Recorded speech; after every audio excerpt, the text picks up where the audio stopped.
Hello everyone, welcome to the stream. So, it's been a while, I know, but I'm here today, and I'm hoping you guys can help me rank all of the, well, not all of the survivor perks, but a lot of them. I will do a part 2, hopefully soon after this stream, but I am hoping you guys can help me rank the survivor perks. And the way I'm going to do it is I'm just going to look at chat and basically whatever you guys spam the most is probably where these perks are going to wind up. So give me a sec. Let me pull up chat on my phone. Too funny. But I'll also be giving you my opinion, of course, on where I think these perks belong. So, okay, let me pause that. All right, so before we get started, I want to, well, you may have watched my previous perk tier list that I did by myself. So what I said in that video, it was a very basic question. What makes a survivor perk useful? So thinking about this, I came up with 3 different attributes. If you watched the video, you would know them. You know, activation, is the perk easy to activate? Versatility, does the perk have many use cases? And power, does the perk have a strong effect? So I still think that these criteria are pretty good for ranking perks. So when you are, pitching your suggestions as, whether something's A tier or D tier or whatever, keep these in mind, okay? Hopefully this can help you a little bit. Anyway, let's get started. So this is the tier list. It's pretty standard. Whatever perk we are going to be talking about will be placed in this diamond. So, hopefully you guys can help me, and we will see. So, first perk is Ace in the Hole. So, what do you guys think? This perk makes it so you find rarer add-ons in chests, and you can find an extra add-on in every chest you loot. And when you escape the map, you can keep the add-ons you came into the match with. So, what do you guys think? D, D, D, C or D. Look at all these D's and C's. Oh my gosh. All right, all right. I'm probably gonna agree with you guys. It's not not exactly game breaking most of the time. It can help you. It can help you. If you're farming items, it's great. But when it comes to actually winning the match, I don't know. Is it D tier or C tier? Which one, guys? Which one? See, D, C, D, C. Ah, it's so hard to decide. Oh man. I guess we'll go with like I'm trying to think of what's more worthless than Ace in the Hole. Um, I don't know. I mean I don't think it's useless, but I mean what add-ons can really make a difference for you? I mean maybe like a medkit add-on that adds 16 charges, but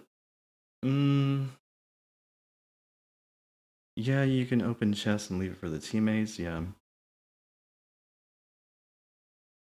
Ace in the Hole useless by itself. Yeah, that's what my thing is. Like, what's more useless than this perk? Yeah, I know. Brand new part, brand new part. Good point. Any toolkit add-on? Yeah, maybe. Put it in between C and D. Problem solved. Well, okay. Since I'm having trouble, deciding whether it's absolutely useless or just kind of useless. I think I'll just put it in C tier. Whatever. It's a C tier perk, I guess. You know, I think some of you can agree with that. Some of you will disagree. Whatever. But it's cool. All right. Next up, Adrenaline. Where's it go, guys? Adrenaline. This perk will well, not fully heal you. It will heal you 1 health state when the exit gates are powered. So where does it go? Oh, and it gives you sprint burst too for 5 seconds. A. That's funny. Yeah, I mean, I probably would put it between A and S here. It's just a matter of which one. Which one? A and S. Yeah, it is situational, that's true. And it also kind of depends on your playstyle too. It's like if you're not injured when it procs, then you're not really getting much use out of it. I would probably put it in A tier. A because it does nothing before the gates are powered. It is a completely endgame reliant perk. You may die before it helps you. So, yeah, exactly. If you die, it's useless. So I'm going to keep it in A tier. I think it is an A tier perk. All right. Aftercare. Where does it go? This perk will... Oh, hang on. Center it. Okay. This perk, when you perform a healing action on another survivor, allows you both to see each other's auras from any distance. So, Aftercare. I'm seeing... I saw my first F. We don't have F on this tier list. Every perk is at least kind of useful, even if it's useless. So, D is the lowest it can go. So I'm seeing lots of B's and C's. B's and C's. Bond is so much better. You have to work for it. Yep, that's true. You lose the effects of this perk if you are hooked. That is true. So I think it's between B and C here. Seeing a couple A's. I suppose... yeah, it's also situational, that's true. It's a powerful effect, but there are some conditions you have to meet to activate it. I suppose we should go with... I mean, if I put this perk, if I put Ace in the Hole in C, I think Aftercare is a B perk. You know, it's better than this. Okay? It actually helps you. It's either C or B. I mean, Bond does it for free. That's true. Oh, I don't know. The people are spamming the tier. Yeah, they don't really give the reason why they're spamming it. Yeah. All right. I'm just gonna stick it in B. It's more useful, I think, than Ace in the Hole. Okay. We're gonna stick it in B. It's fine. It could be a C perk too, guys. But we'll just go with B. All right. Alert. Where does this go? When the killer breaks a pallet or a generator or a breakable wall, the survivor sees their aura for, 5 seconds? Yeah. Where does it go?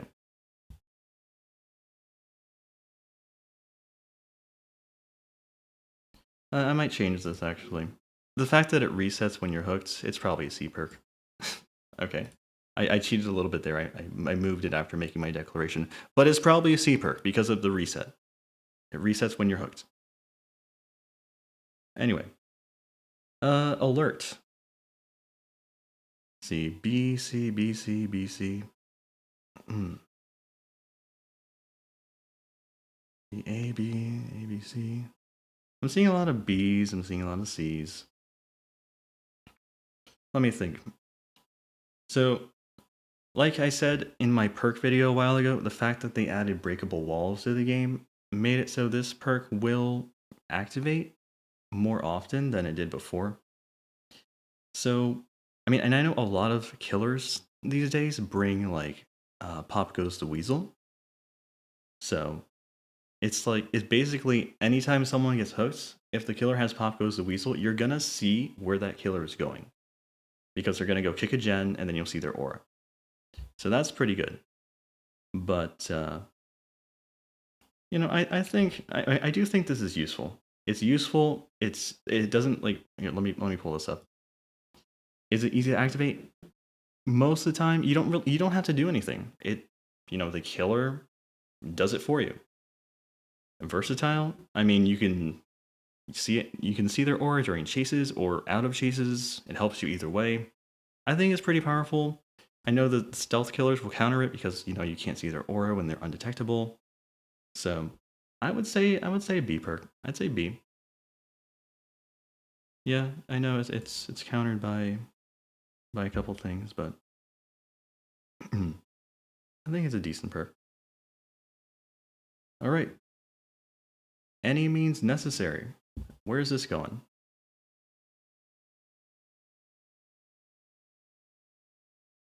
Put ace in the hole in D, please. Yeah, maybe. I might change. I might change the rankings later. Don't worry. I have cheated with Aftercare, so I may cheat with ace in the hole later. We'll see how it turns out. So any means necessary. I'm seeing a lot of C's. I'm seeing a lot of like a C perk. Yeah. I'm seeing a D, a couple D's, B or C. The thing is, with this perk, like I said in my perk video a while back, if the palette you drop is useful, the killer will break it. Like, if it's a safe palette, they're going to break it. Like, if it's the shack palette, there's no way the killer is not going to break that palette. You're not going to be able to raise up a dropped shack palette with this perk, because it's going to be broken. Whereas if it's an unsafe palette, the killer might leave it, but that palette isn't really going to help you in the first place, most of the time. So. Oh, you don't know what the perk does? I should have mentioned. Any means necessary lets you reset a dropped palette. And there's I think a 60-second cooldown to it. So yeah. It's very situational. It's like, and the other thing is, you won't even know where the drop palette is unless you have windows of opportunity, was it? Yeah. That lets you see the palettes on the map. So yeah. I'd probably... it's hard to say. I don't know where it should go. I know it's probably either C. It's probably like C or D. I'd probably put it C or D perk. It is hard to utilize. That's true. It's very situational. I'd probably say it's a D perk, actually.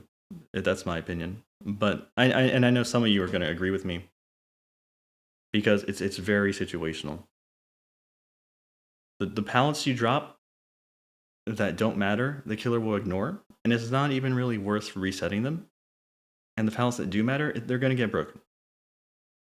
So yeah, I think it's D perk. Anyway, next up is Appraisal. What do we think about this one?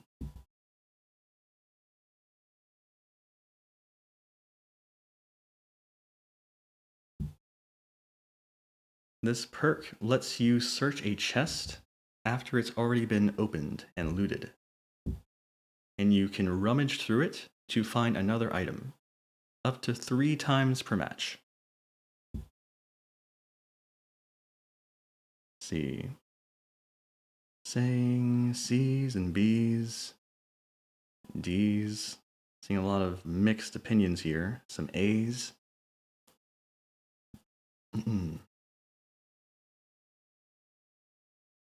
Seeing, yep. It's definitely a farming perk. That's true. I mean, if you go to the wiki and you look at the item table for DBD, you will see that the 2 most probable items you will get from chests are medkits and toolboxes. So, let's say you're injured and you need a medkit from a chest, and you have this perk. You loot it once, you get a toolbox. Oh no. Well, if you use this perk, The second time, you're likely to get a medkit, and that might just save your life. So, I do think it's useful. I think if you don't find the item you need the first time, this perk can let you get the one you want the second time. So, but it's also situational because you have teammates who are going to be sharing the map's chest with you. So, you do, and I do think you have to burn an offering like a coin to really get use out of it. So, it's a tough question, you know. It's probably what you might call it. I'd say it's probably between B and C, my opinion. What do you guys think? Yeah, it's only one rummage per chest. That's true. B and C. I'd go for B. Yeah. Hmm. Uh, BCs. That's so hard to choose. Jeez. I think just with how, like, for this perk to be useful, you have to burn a coin. I would say like a purple coin to get 2 extra chests on the map. And then you would have to hope that your team doesn't open all the chests. Well, you can rummage through them after that, so that doesn't really matter. I don't know. I guess we'll just go with C. It's probably like a C. Maybe it's so hard for me to choose because like there's definitely use for this, and it's really not that hard to activate. You just have to find a chest, and then you can rummage through it. I don't think it's a D perk, guys. I think it's probably like a. We're gonna go with C. Okay, we'll go with C. It's whatever. All right. Autodidact. What about this one?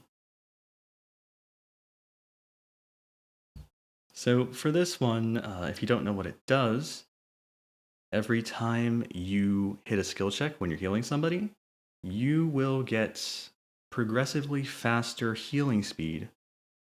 So up to like 5 tokens per match. So then at that point, when you get 5 tokens, every time you hit a skill check, you'll heal like 50% of your ally's health bar, which is pretty insane. However, getting to that point can be a challenge because you have to heal so many people. So, what do you guys think?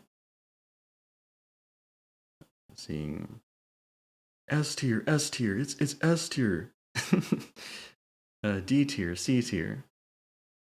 Yeah, it's like the times you'd want to bring this perk are like against a killer who has sloppy butcher.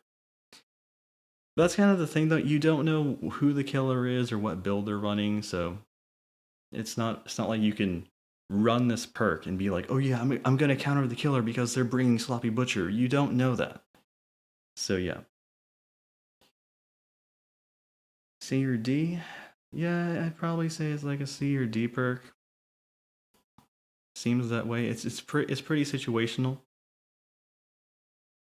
Pretty situational. You do have like your whatchamacallit. That Jane Romero perk, Solidarity. You can pair it with that, and you'll get some synergy out of it. But I don't know. It just seems like Botany Knowledge would be a better choice in most cases. I'd probably say it's like, I don't know. Yeah, but you don't really have any conditions with Botany. You just get a flat healing speed bonus, and you get extra medkit time too. Let's just put it in D. We're gonna put it in D. Yeah, it's kind of underwhelming. Underwhelming. All right, Babysitter. Where does this one go? If you don't know what it does, when you unhook an ally, that ally will leave no blood or scratch marks for what 10 seconds or something. So yeah, And also, you and the killer will see each other's auras. It's like D, D, D. It's D, complete trash. F tier, F tier. Oh man, yeah, I have to agree. This is kind of a useless perk. It's just the situations where this is actually useful.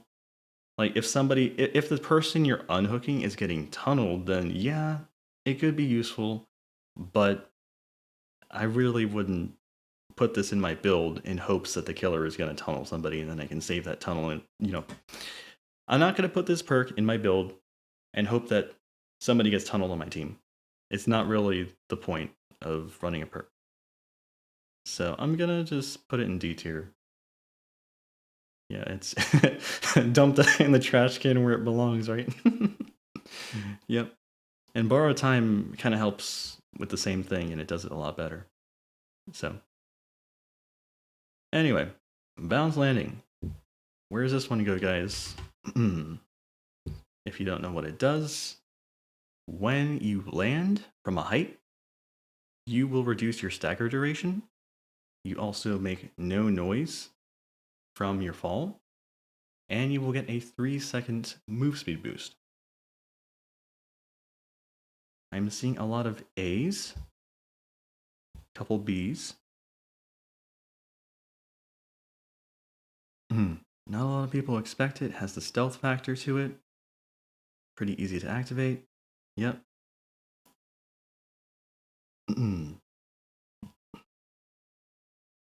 Let's see. B tier, map dependent. S tier. Yeah, I mean, I would say it's map dependent, that's for sure. I'm having a hard time. It could be an S perk, could be an A perk, or a B perk. I wouldn't put it any lower than like B. It's just a matter of which of these it's going in. I mean, there are a lot of maps with drops, so I wouldn't say it's too hard to activate. And it's actually quite versatile because rather than just using it for for getaways, you can also use it for stealth.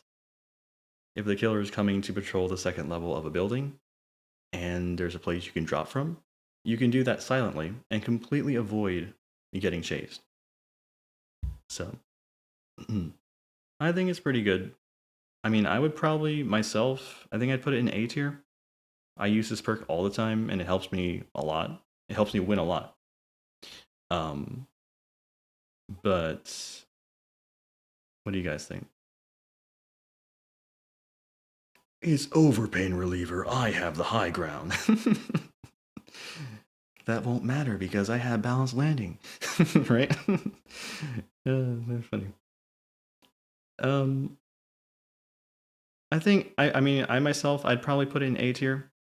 I think a lot of you can understand my reasoning for doing that. I can also understand B tier because it is map dependent. But I think A tier is fair. Anyway, better together. Where does this go? If you don't know what it does, when you are repairing a generator, that generator will be highlighted for your team.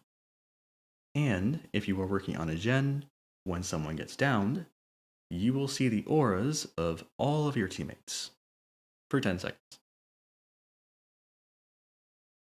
Seeing a lot of D's, seeing a lot of C's. Yeah. Solo Q S tier? I think there are better perks for solo Q. It's probably a D or a C perk. Just a matter of which one you guys think. Bond is better? Yeah, I'd probably say Bond is better. It is situational, that's true. It's nice. This perk is nice on maps where you have short lines of sight. And maybe your teammates don't know where all the gens are. So when you're working on a gen, they will see that gen and can help you. So that is one use of this perk that has like it's an advantage over something like Bond, where it's like one way aura vision. So yeah, I mean Bond is probably Bond is superior. Okay, I'm not gonna lie to you, Bond is superior, but it's probably, I mean it's a D or C perk. It's not babysitter tier. Okay, I'd probably put it in C. Okay, I'm gonna put this in C because it's better than this trash. It's better than that. All right. So that is first. Oops, hang on, toggled the wrong thing. There we go. Next up. Oops, hang on, let me undo that. Blood Pact. What about this, guys? If you don't know what Blood Pact does, when you or the obsession heal each other, you will gain a, what is it, 7% move speed boost after you're done? So yeah. Someone said F. Gosh. It's like this move speed boost persists for as long as you're within 16 meters of your obsession. So also if you become the obsession, then this perk deactivates. So I don't know. I mean, I think it sounds useless in my opinion. It's like, okay, so you healed your obsession, you got your little move speed boost, and what are you gonna do then? You're gonna, like, maybe if you follow them everywhere, you can benefit from the speed boost, but chances are you're gonna go your separate ways at some point, and then the perk does nothing after that. So yeah. I mean, if you're in a like a survive with friends group and you're doing that whole, stick together thing and you're with the obsession all the time, then yeah, it could be good, but you gotta think about the solo queue aspect too. Yeah, I mean, I think a lot of people are saying D, and I'd have to agree with them. This is just too situational, and it doesn't do enough. So, D tier. Boil over. How about this one, guys? If you don't know what this does, when the killer is carrying you, you will. How do I say it? You make it harder for the killer to carry you to a hook. You make it so like your wiggle actually makes it make them bump into things, and you remove their aura vision on hooks that are nearby, kind of like within 14 meters or something. Anyway, seeing some C's, seeing some D's, seeing an F. Yeah, it does seem pretty useless. Like, why would you want a perk that helps you when you're already, in a bad spot? In my opinion, the perk should help you from getting into that bad spot in the first place. Once you're picked up by the killer, it's pretty much over unless somebody, gives you a flashlight save or something or a pallet save, so probably say D tier. Yeah. All right, Bond. Where's this one going?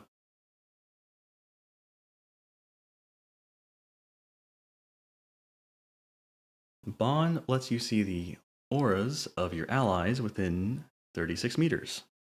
That's all it does. Seeing some A's, some S's, some B's.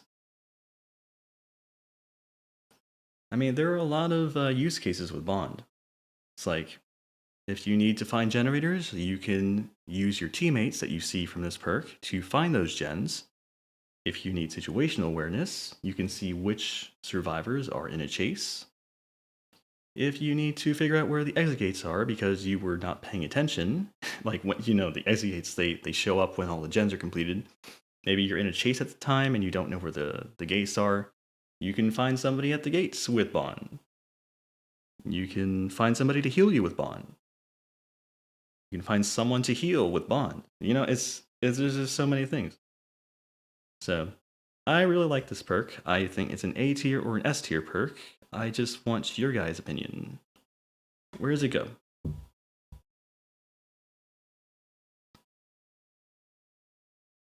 I think it's amazing for solo queue. For if you're in a group, it's not as good, but solo queue, this is awesome.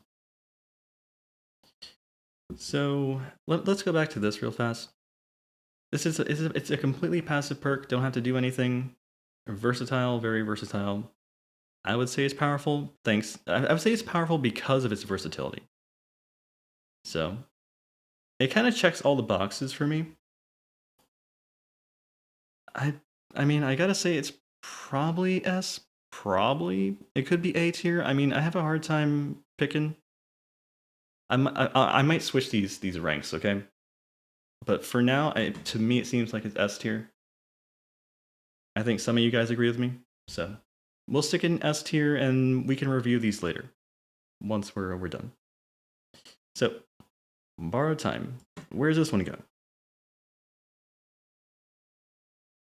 If you don't know what this does, when you unhook somebody, and that person is in the killer's terror radius, they will basically gain an extra hit point.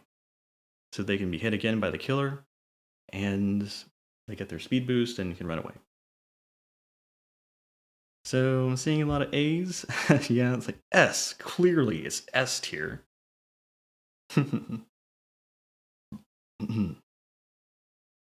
Yeah, I mean, I gotta agree. It's probably S tier. Could be A tier. But it's just the fact that there are some situations that are just unescapable for the person you're unhooking unless you have this perk. It's like, if they're getting tunneled, this perk will save their life. If you're unhooking them right next to an exit gate, this can let them escape. If, they're in the basement, this can let them escape the basement. Yeah. I mean, I'm going to say it's S tier. It's really not too complicated. I mean, all of you in this stream have been saved by this perk. And you are like, I'm so happy that player, brought this perk into the game. We've all been there. So yeah, we're going to go with S tier. Anyway, Botany Knowledge. Where's this going?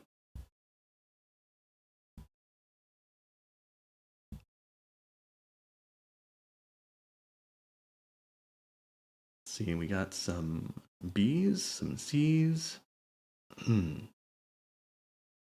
I do like Botany Knowledge quite a bit. It increases your healing speed and makes it so your medkits last longer. You get more charges out of them. You don't have to do anything to get the bonuses. It's just a flat 33% efficiency bonus. Medkits are OP, if you didn't know.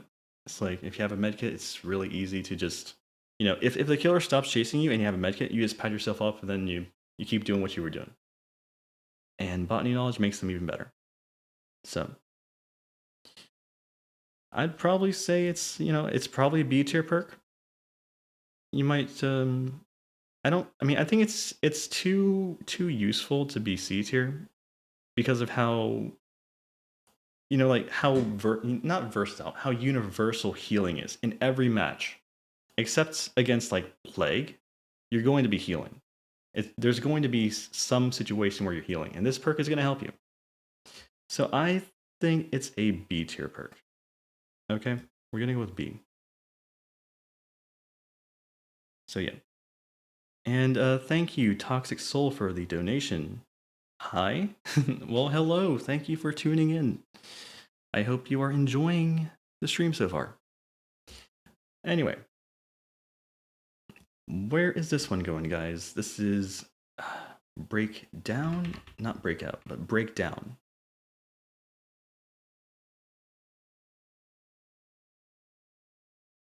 Let's see, we got some D tier, we got some C tier. Yeah, yep.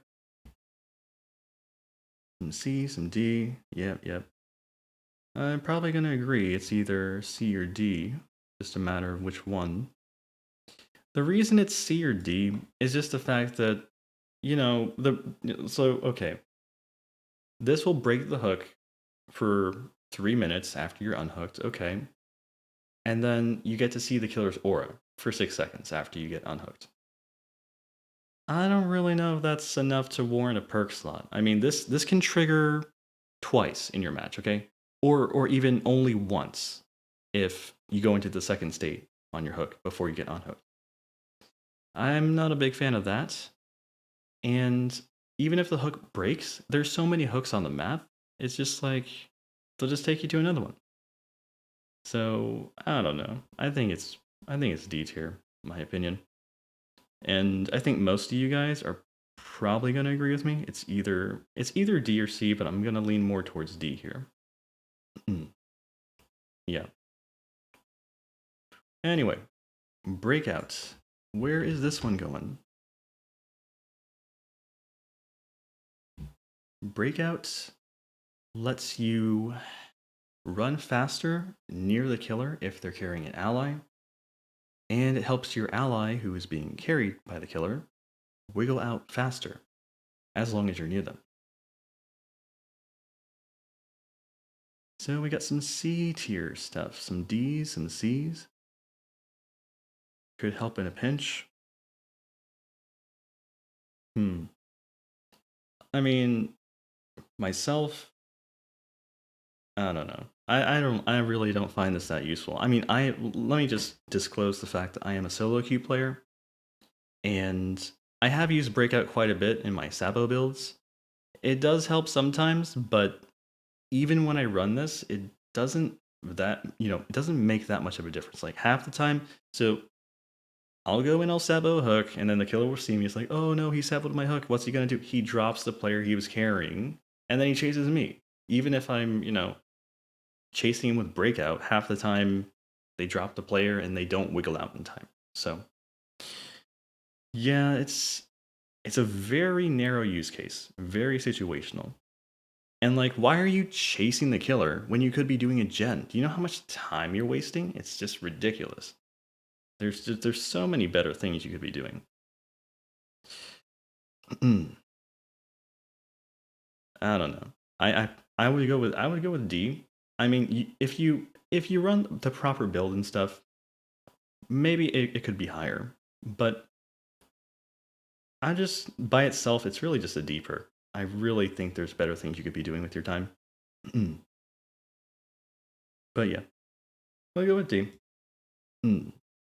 Buckle up. Where is this one going, guys? So, Mettle of Man. When an ally is downed with this perk, you can see how much they've recovered. And when you revive them, both you and your ally can see the killer's aura for 6 seconds, I think? Seeing some D tier, some F tier. That's an F, sir. That's an F, sir. Oh my gosh. Seeing a lot of D tier. And I would probably agree it's D tier, yeah. And the reason it's D tier is just so if somebody's been on the ground for a while, you can assume that they have already recovered. Like what else are they going to do while they're lying on the ground? They're going to recover, okay? And seeing the killer's aura after you revive them for like 6 seconds, it's not that useful. You have the terror radius to help you with that. You have a general sense of where the killer is before you go and save. Like if you're going to save somebody, you're not going to save them when the killer's nearby. You're going to save them when he's like across the map, right? You already know the killer isn't there. Yeah, it's just, I don't know. It doesn't seem that useful. We're just going to put it in D tier, guys. Yep. All right. Save the best for last. Or save the best for last. Built to last. Oh, kind of had my mind slip there. The killer perk tier list is, I don't know when that's happening, but it's going to happen, I guess. Anyway, built to last. This perk, when your item is out of charges, when you've used it, after 10 seconds, 50% of those charges will be replenished. So, where does it go? Seeing a lot of A's and B's. S's, maybe. It's not the best, but pretty good. Well, let's think. This is highly dependent on how good your item is. If you bring in a good item like a purple, this can be very useful. Let's say, like a purple medkit. Purple medkits by themselves have 32 charges. If you get half of those charges back, that is a full health state heal. So this is basically, a free, medkit. If your item is good enough, okay? If you have like a flashlight, you can get more mileage out of your flashlight. Toolboxes, you can repair, the gen more. I don't know. I think let's go back to this. Yes, it's easy to activate. You just use up your item. It really only has one purpose, but the fact that you can combine it with any item and get, your charges back, I think that's where the versatility is with this item. And it is powerful. Well, not that powerful, but I think I think its most powerful use case is medkits, getting extra heal. That is powerful to me. Everything else is kind of, sort of powerful, not that great. But, I think it's probably like a B tier perk. What do you guys think? B, A, B, C?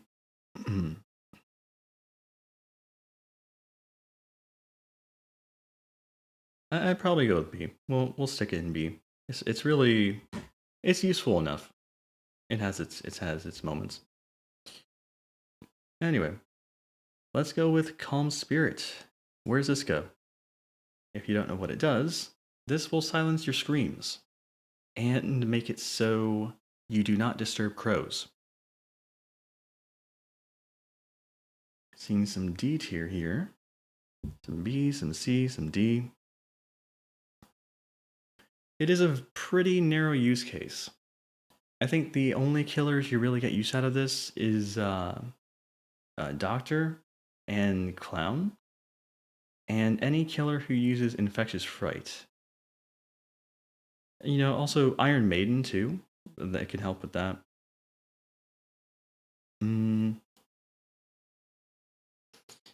But yeah, I mean, I'd probably say it's either C or D here.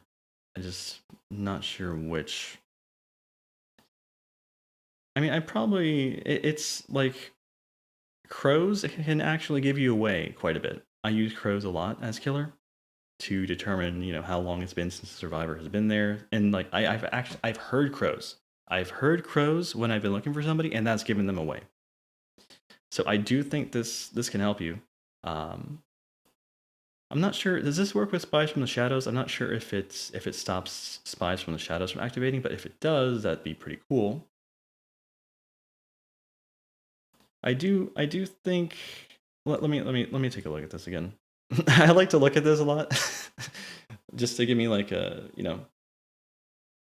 like some hints as to whether it's actually useful or not. But it's passive.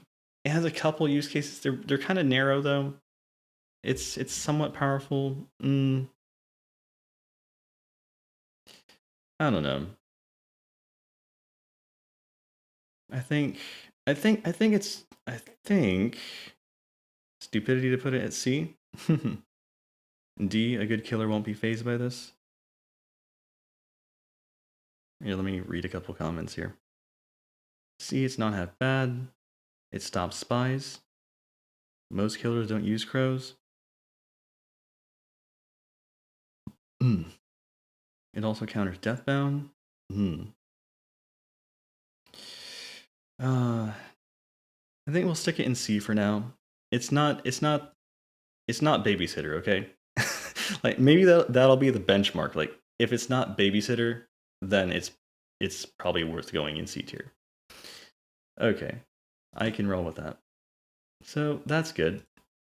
All right, next. Camaraderie. Where's this going?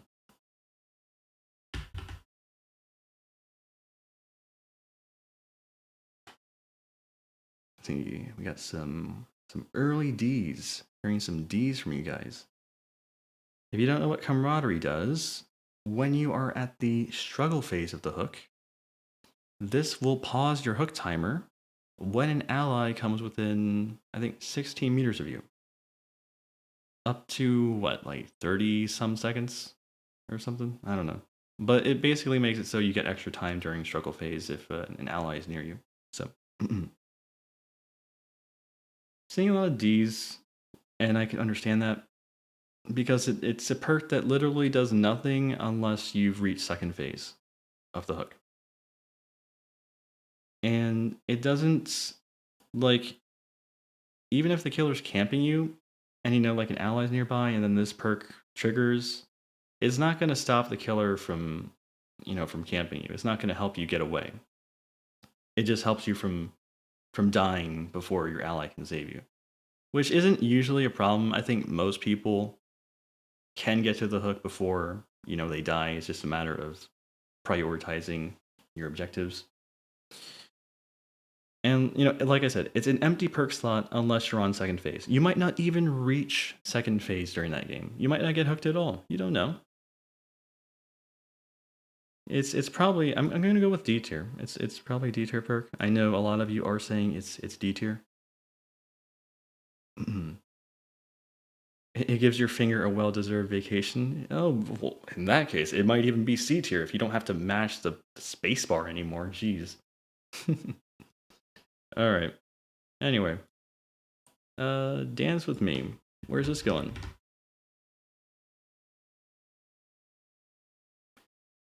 This perk, when you exit a locker in a sprint, or you vault a window in a sprint, you will leave no scratch marks for 3 seconds.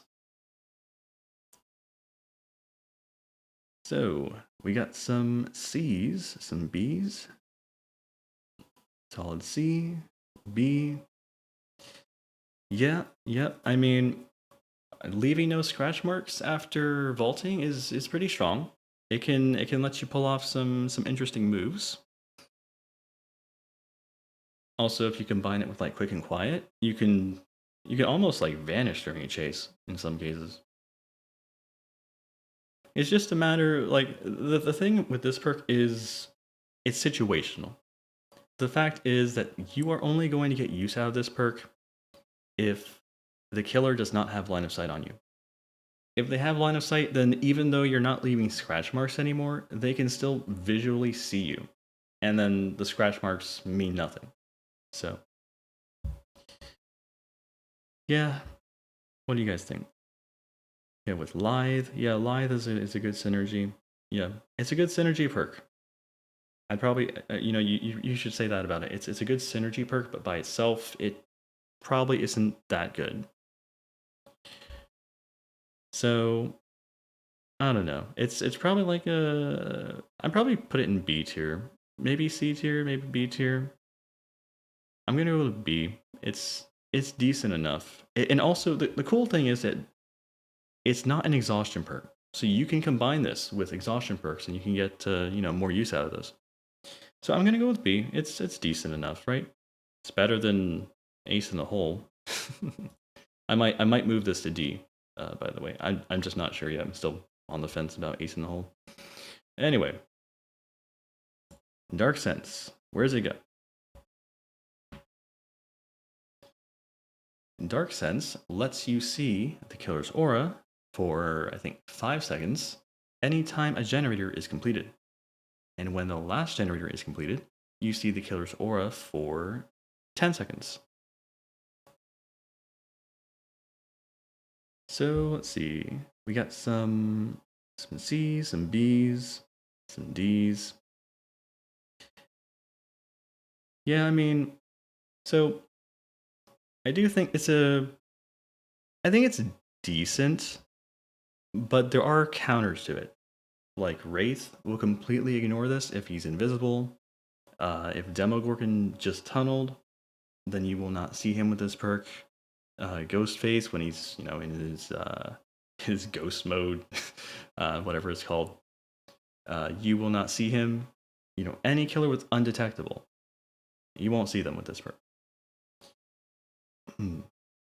But at the end game, the 10 seconds it gives you of killer vision, that can let you pick the correct exit gate. Which can definitely make it a lot easier to escape. So, I don't know. I'd put it between like, I'd probably put it in the C tier. It's really not, it's not that bad. It's not a D tier perk. It has its uses. But some killers also like Spirit. Spirit will counter it because she'll just leave her body and then you won't see her ghost moving around, so you won't get much use out of it. But yeah, it's probably C. We'll go with that. Dead Hard, where's it going? If you don't know what Dead Hard does, it lets you dash when you're injured and avoid the killer's attack. So, easily S. Easily. High A or high S? Yeah. S or A tier, yeah. Dead is S for sure. Triple A. Yeah, I mean it's probably a toss up between A and S tier, that's for sure. Just a matter of which one. Yeah, I gotta say, yeah, it's the fact that just running this perk, it gives you like insurance to make riskier plays. So it lets you in your chases.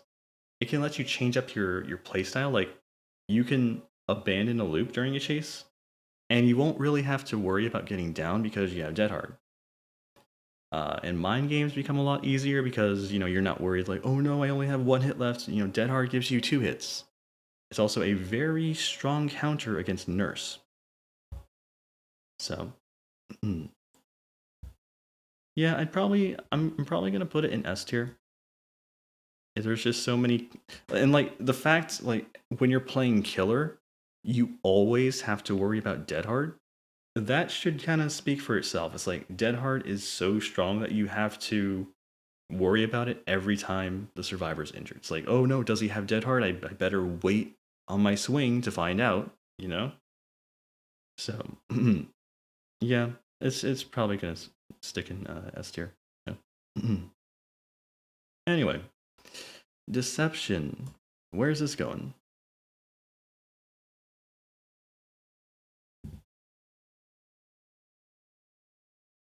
If you don't know what Deception does, when you enter a locker in a sprint, while the perk is not on cooldown, you will not enter the locker. Instead, you will slam the door on the locker. This will create a notification for the killer, and then your scratch marks will be hidden for 3 seconds after that. So let's see. We got some A's, some C's, some B's. Very situational. C because the killer might adjust if yeah, I mean once the killer knows you have this perk, it's kind of hard to deceive them. But at the same time, it's like if you're able to deceive them even once with this perk, that could save your life for the rest of the match. So pairs well with Head On and Quick and Quiet. Good synergy, yeah.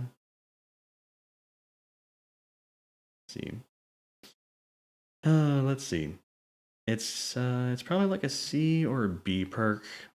It's my opinion. It is situational. You have to be near a locker. Granted, there are many lockers on every map, but you do still need to be at a locker. And for it to do anything, when you activate the perk, you have to break line of sight with the killer immediately. Otherwise, it will basically do nothing. Because they will see you just use Deception So, yeah, it's definitely fun. I've gotten a couple. I've escaped a couple times thanks to this perk. But I'd probably, let's see, it's probably B or C tier. It's just a matter of which one.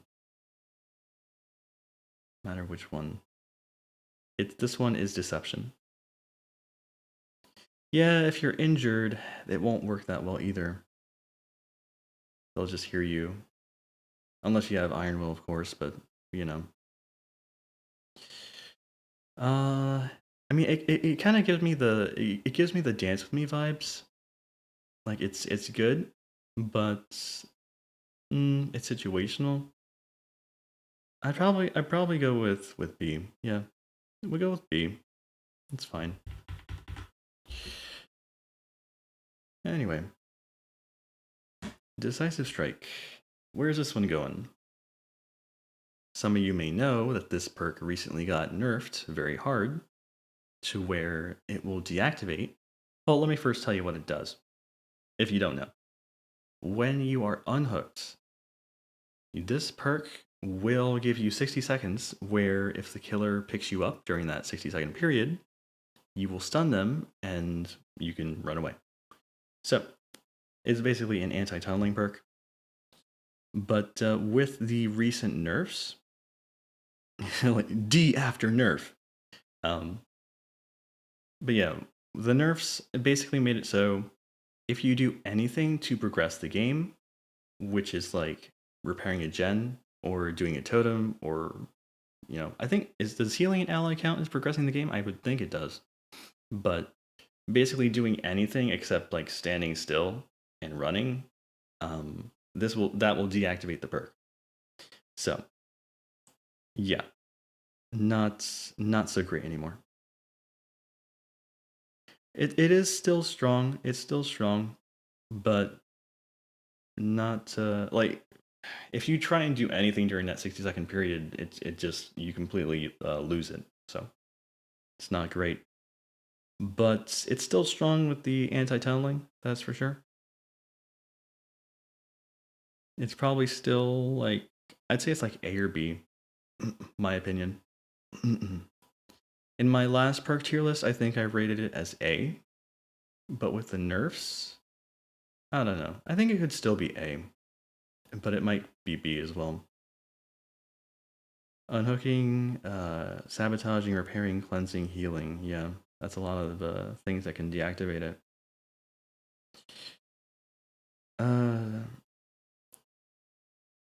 Yeah, I think. I might go with A.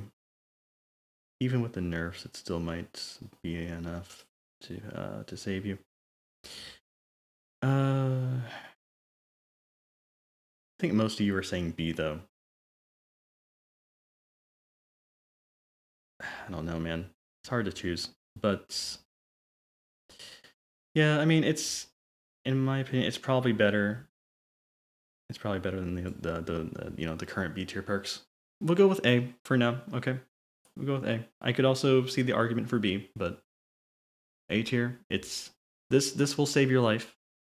In some cases, like at the end game, if you are unhooked near the gate and you have this perk, you can crawl out.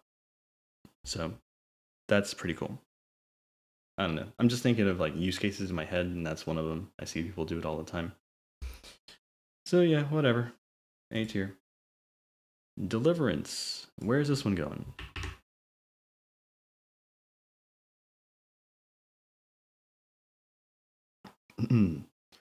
If you don't know what Deliverance does, after you unhook an ally, this perk will activate. And when you are hooked, you can unhook yourself. However, after unhooking yourself, you will get the broken status for, I think, 90 seconds, which means you cannot heal yourself for that time. Let's see, we got some A's and B's, some A tier, B tier, some S tier.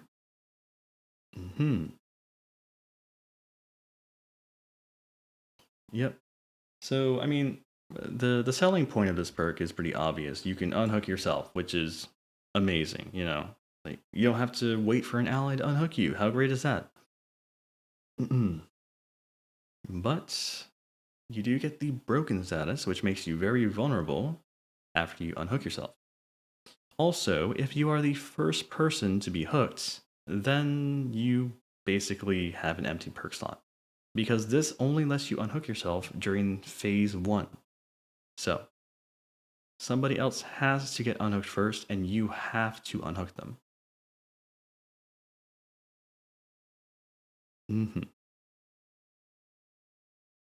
See, high B, high A. Sometimes it does nothing. You have to unhook, and it relies on you not getting hooked. Yep. Deliverance, yep. See.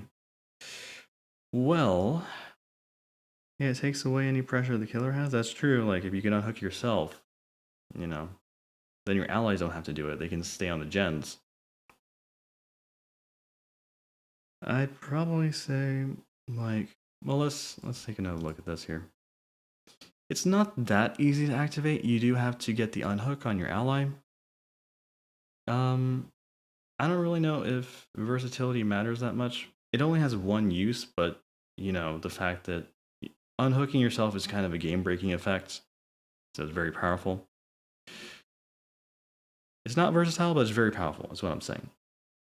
So, I would probably put it in. I kind of think of it as like a decisive strike kind of thing, where it can save your life if you know, just the right conditions are met. But I think it's actually a lot easier. I think it not easier, but you will actually get more use out of this than D strike. So yeah, we'll go with A. We'll go with A. All right. I think it's good enough to be A. Just 4% every time, bro. Not that hard.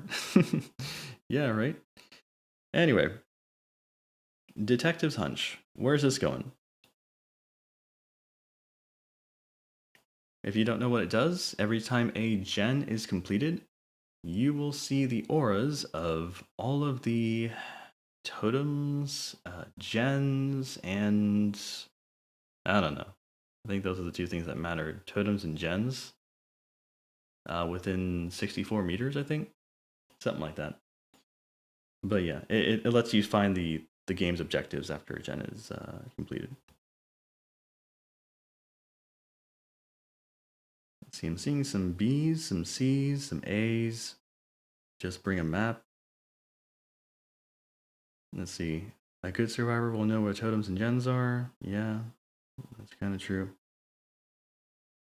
B tier, you can pop a gen and find the totems. Yep. Helps with the hex perks, that's for sure. Finding totems isn't bad, yeah. Good for newer players, useless for veterans. Yeah, I can agree with that, yeah. Like once you've memorized the map layouts, if you're a veteran, then it's not that useful. But there are some maps where even if you're a veteran, it's like really hard to find totems and gens, like Leary's and the game. It's kind of hard to find stuff on those. But I don't know. It's just like it's an information perk. It doesn't help you win chases really. It doesn't help save your life.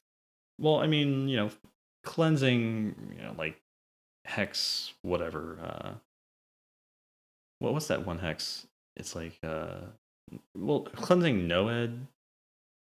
Like no one escapes death. You can cleanse that, or the hope, devour hope one. That's what I was thinking. It can help if you cleanse that. This is definitely a good perk. But like you know, it's you don't know if the killer's going to bring those perks. You don't know. They may not use hex perks at all. So I don't know. It comes across as a C tier perk to me because the information it provides, it's useful, but there is a chance that you could already know that information if you're like a veteran. So I probably put it in C tier. It's my opinion. Yeah. Anyway, Distortion. Where's this one going?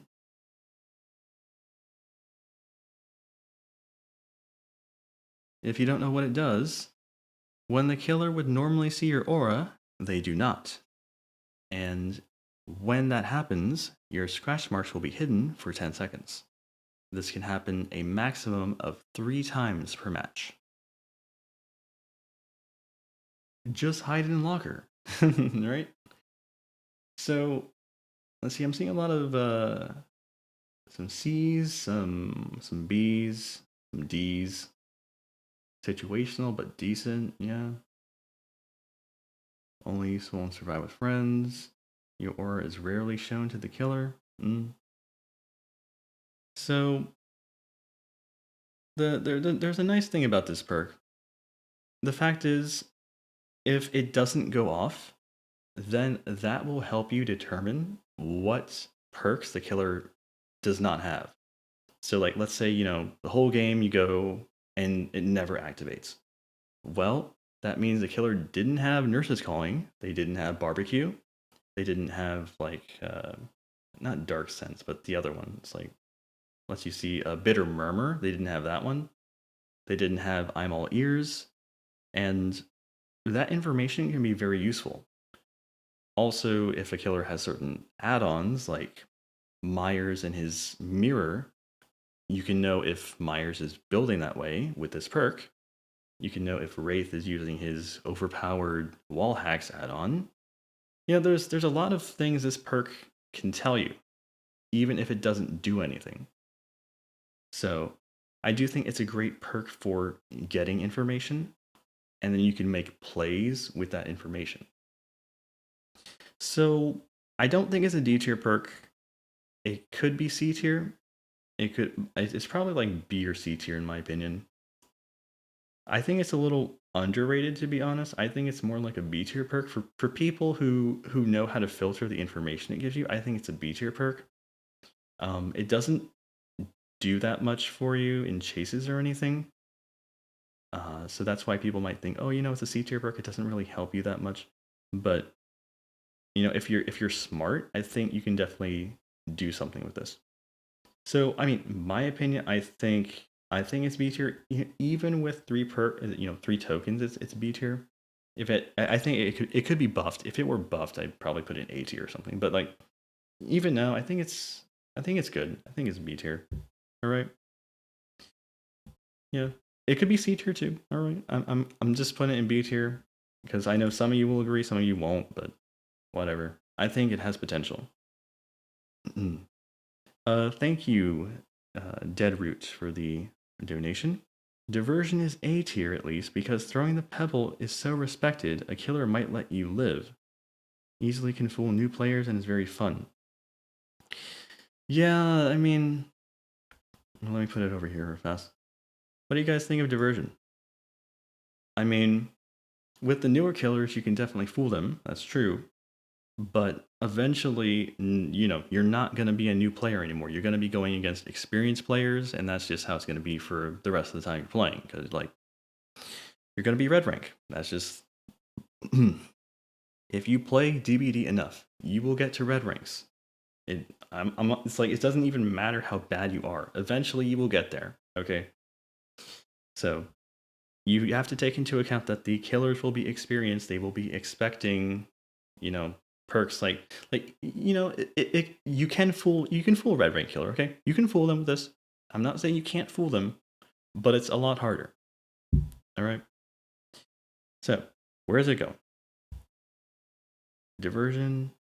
Seeing a lot of S tiers, D tiers, C tiers, S tier for the memes. Best perk in the game, Pebble. If you don't know what it does, when you're in the killer's terror radius for 30 seconds, you can throw a pebble, and then the pebble makes a notification that distracts the killer and leaves some scratch marks. So yeah. But yeah, I mean, like, there's a couple problems I have with the perk. The first one is the fact that it's based on the killer's terror radius. So there are a lot of killers in the game who have a very small radius, and they will not activate this perk for you.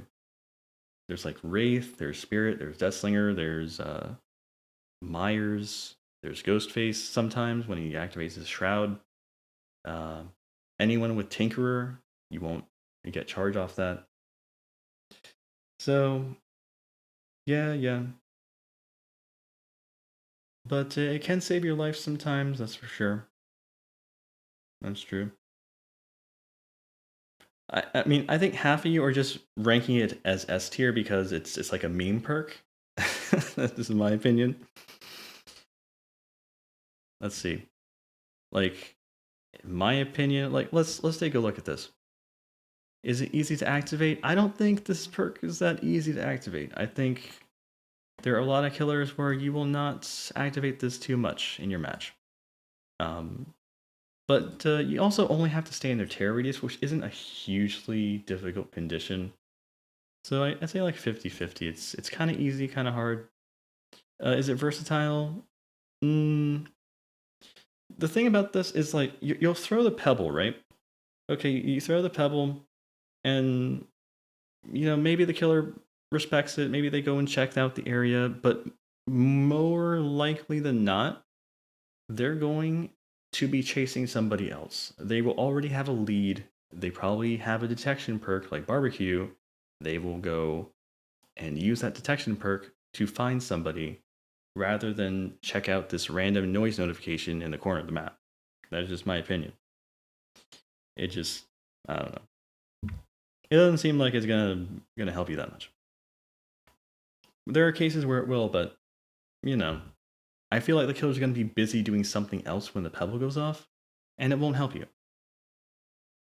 So I don't know. I mean, I know you guys want me to put an S tier, like, oh, it's an S tier perk. You got your pebble, you got your memes, but when you actually use it, that seems more like a B or C tier perk to me. And I probably put it in C tier with how unreliable it is, with how the fact that the killer may not pay attention to it, the killer may not be a killer with a terror radius. That's just what I think. So yeah. Anyway, next up is Deja Vu. Where's this one going?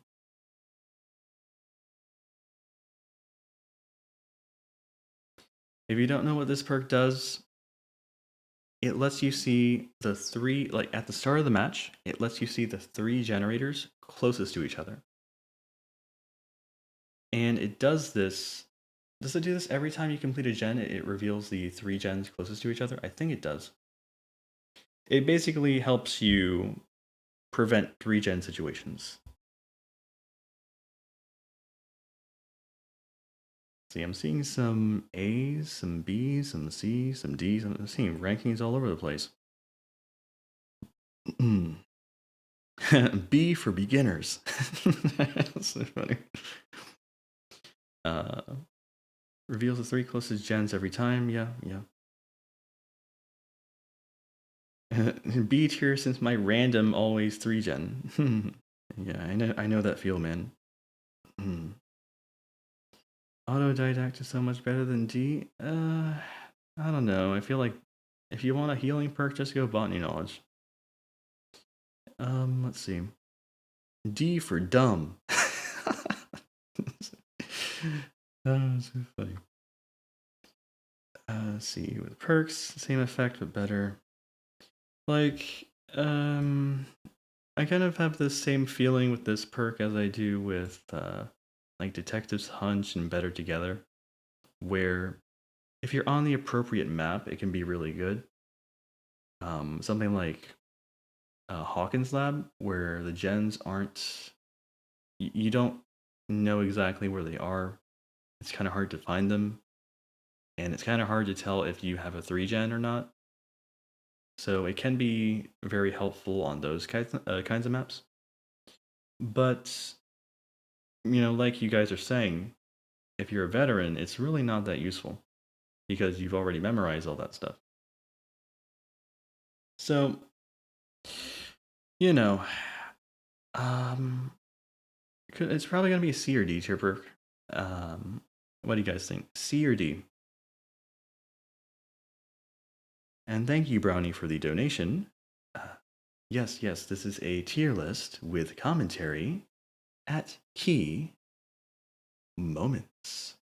There you go. But yeah, I'm gonna probably put this one. It's probably gonna go in D tier. It's like if you play the game long enough, you probably don't need to know this stuff. You know what a 3-gen is, and you know that you should prevent it. So you don't need Deja Vu to tell you that. Anyway, what is this one called again? Desperate Measures? Yeah. So,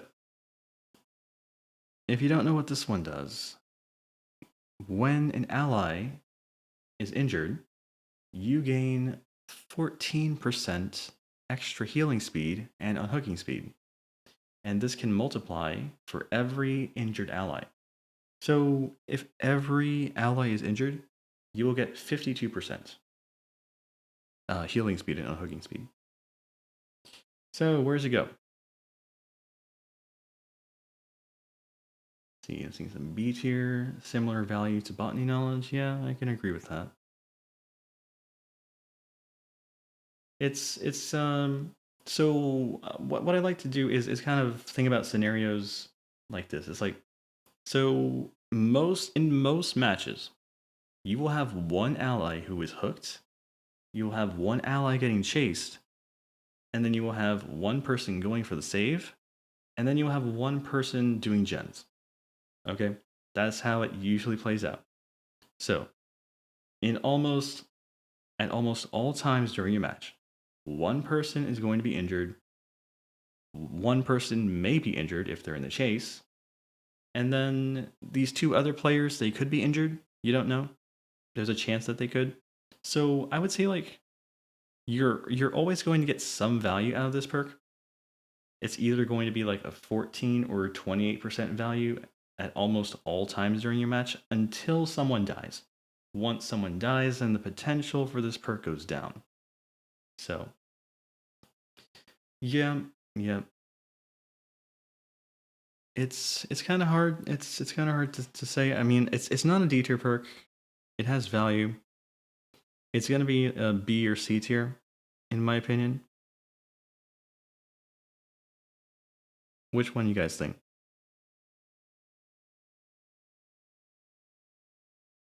You guys saying B tier? I could see it being B tier. Yeah. I guess we'll stick it there. It's fine. Because like I said, you'll probably get value out of this at all times during your match. It's just a matter of how much value you're getting. If you want consistent value, then just stick with Botany Knowledge. But if you want the potential to get more value, then this will work. So yeah. Anyway. Empathy. Where is this going? Empathy lets you see the auras of all injured allies at any distance. Most of these players here are new.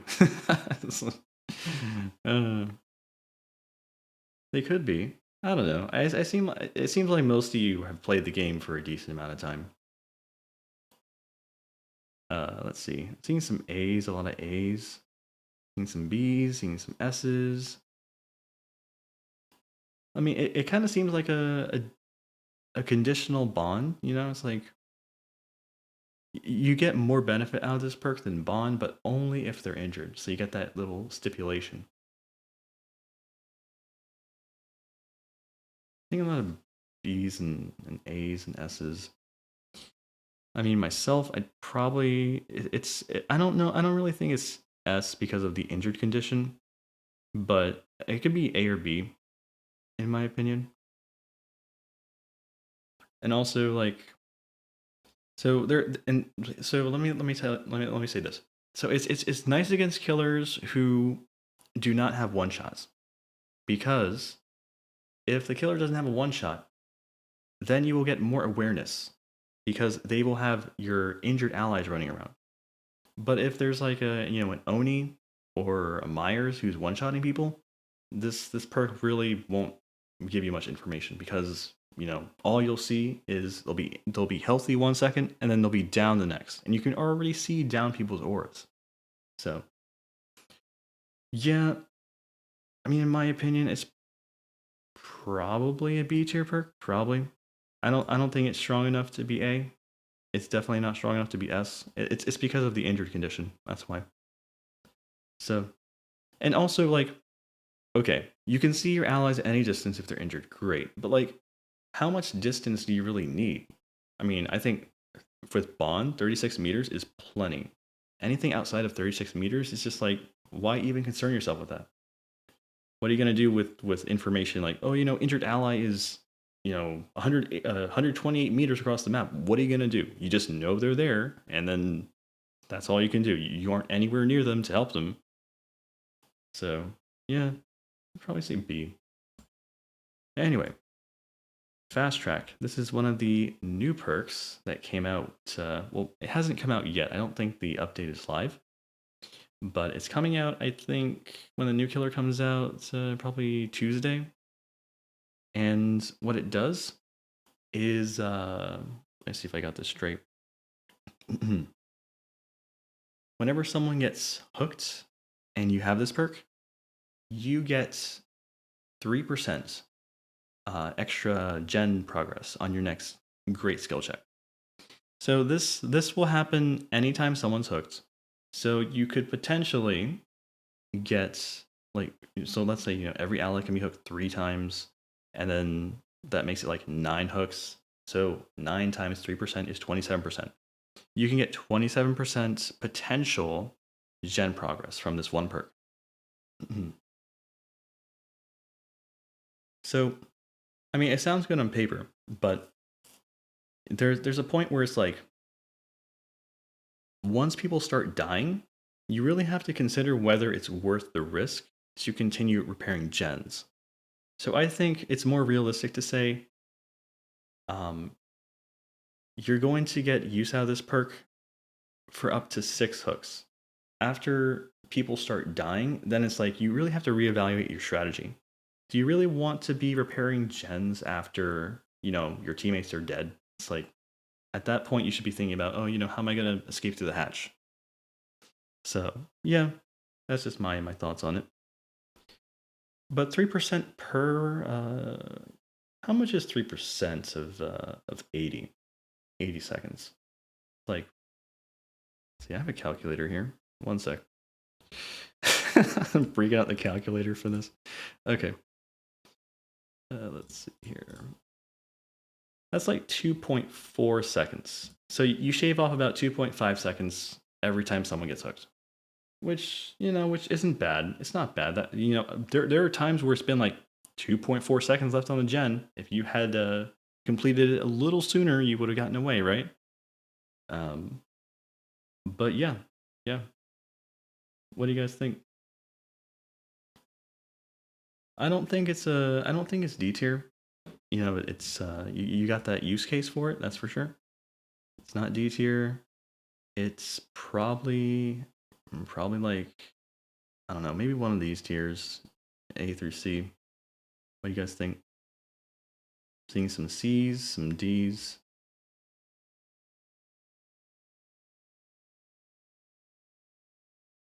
C is fair. Yeah, it like let's take a look at this here. Is it easy to activate? Yeah, you don't have to. There's really no activating it. You just get a great skill check. You get the extra speed.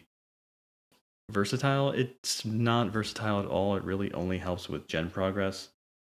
And is it powerful?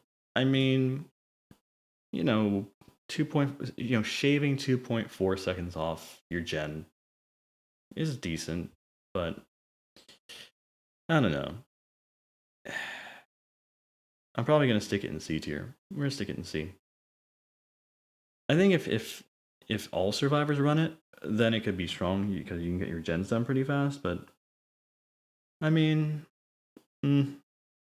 there's a lot of other aspects to the game. There's more than just gens. So I think it's the lack of versatility.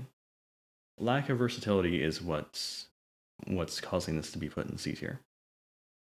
It is like a brand new part. Well, unless you die first, obviously. If you're the one dying first, then this perk does nothing for you, and it doesn't help you survive. So, yeah. Anyway, So anyway, we'll go with this one. Fixated. Where's this going?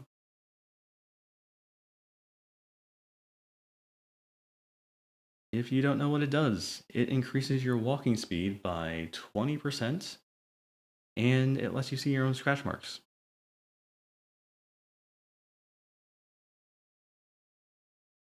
Seeing some A's, some B's, some S's. See someone singing the Pokemon theme song in the chat. Let's see. Pretty decent for pulling off jukes. A if you're smart.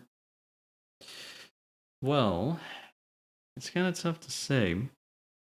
Because, like, there are some situations where being stealthy, like this is, I would say this this is like a stealth perk, you know, because the extra walking speed can let you get between cover without being seen. You can also, use the scratch marks to help you juke.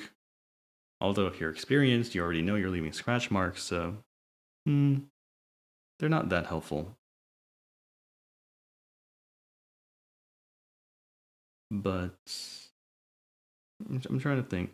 Yeah, I think the biggest thing for this is the sprint burst combo. If you have sprint burst in this perk, it makes using sprint burst a lot easier because you can walk around without sacrificing too much time. I do think with sprint burst, it's probably like an A perk or something. By itself, I don't think it's that high.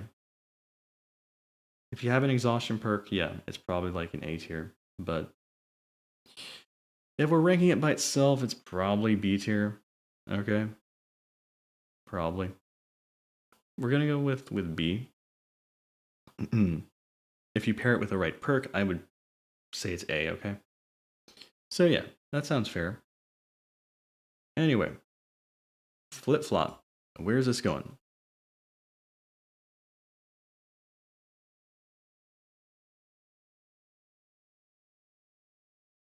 If you don't know what it does, let me put it this way, 50% of your recovery progress is turned into wiggle progress when the killer picks you up.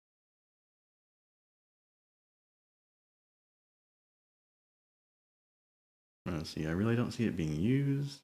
C tier, D tier, only good with power struggle. C, you don't want to be downed in the first place, yeah.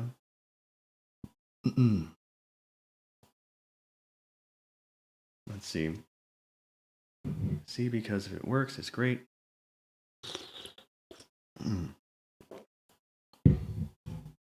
Killers always pick you up right away. If you get 50, yeah. I think the problem with this is, killers tend to pick up the people they down right away. There are cases where you do get slugged, and if that happens, then this perk is really nice because you can wiggle out sometimes. Sometimes, not all times, only if you're far away enough from a hook. And usually that's not the case. Even if your wiggle progress is, cut in half, the time you have to take to wiggle out, there's still usually a hook close enough to get you there. So, I would probably say it's like, I'm kind of leaning towards D or C. What do you guys think?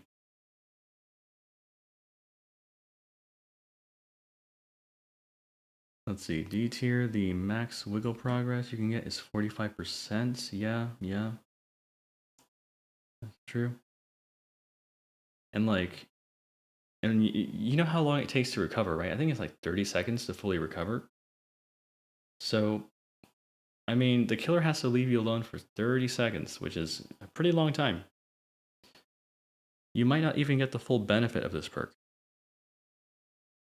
Please rank it C. It has potential. Let's go back to this. Activation. Yeah, I mean, Well, you do have to get down, but also like you have to not get picked up, and you have no control over that. You have no control over whether you get to activate this or not. It's completely up to the killer.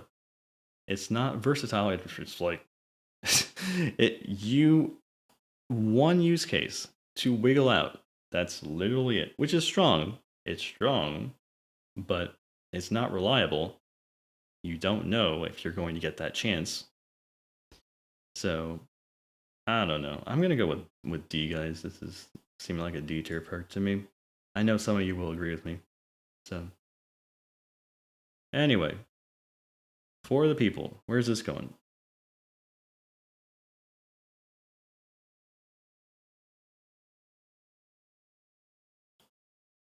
If you don't know what it does, it lets you instantly heal an ally, whether they are downed or just injured.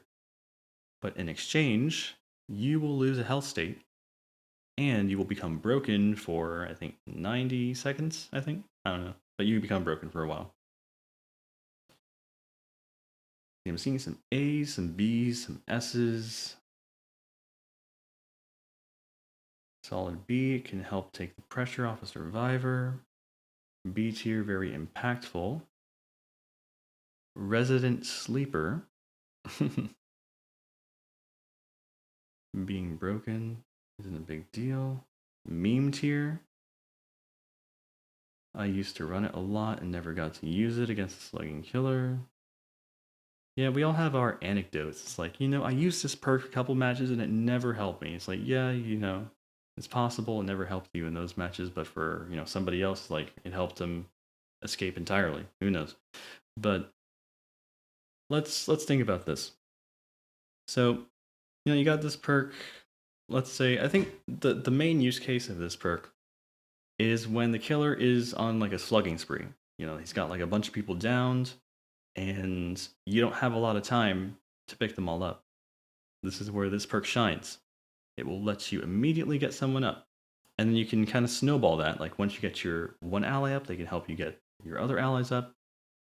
Even if it's just one ally, it's like, let's say, okay, let's say somebody gets downed at the shack, right? And you're in the area. It's like, oh, someone got down, and I have 4 of the people, and the killer is busy breaking the shack pallet or something. You can like snipe that down ally with this perk and help them get away before they get basement hooked or something. There's just like one use case, but just just kind of think about it with me there. You can snipe people. You can snipe your allies when they're downed. When the killer is busy, like maybe it's a huntress, they're reloading in a locker. You can run in, get your ally up, and get out. That's kind of cool. But yeah, like you do pay a price. There's a heavier price to pay for using this perk because you get broken, you cannot heal yourself. But sometimes it's worth it. Sometimes it is worth it.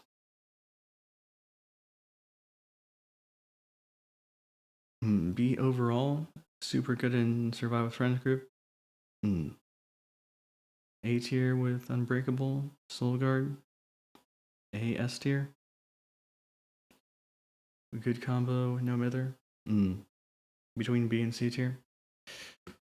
I think, let's go back to this. Yes, easy to activate. You just find somebody who's injured and you heal them. Versatile. I mean, you can heal either an injured or down survivor. However, I mean, it's kind of limited in that respect too. It really only impacts rescuing people. It does not help you survive at all. It does not. It's completely altruistic. So you're basically sacrificing a perk slot to potentially save your allies. You don't know if you'll ever get the chance to use for the people. There may never be a situation. So it is very powerful, though. It's probably one of the most powerful effects in the game. So I would probably put it in either A or B tier, but which one should it go?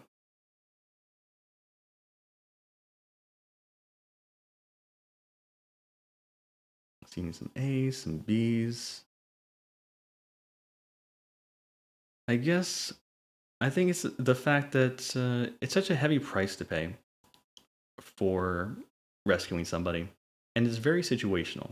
So that's probably why I'm gonna put it in B tier. It could be A tier too, but B tier seems fair. Yeah. All right. Head on. Where's this going?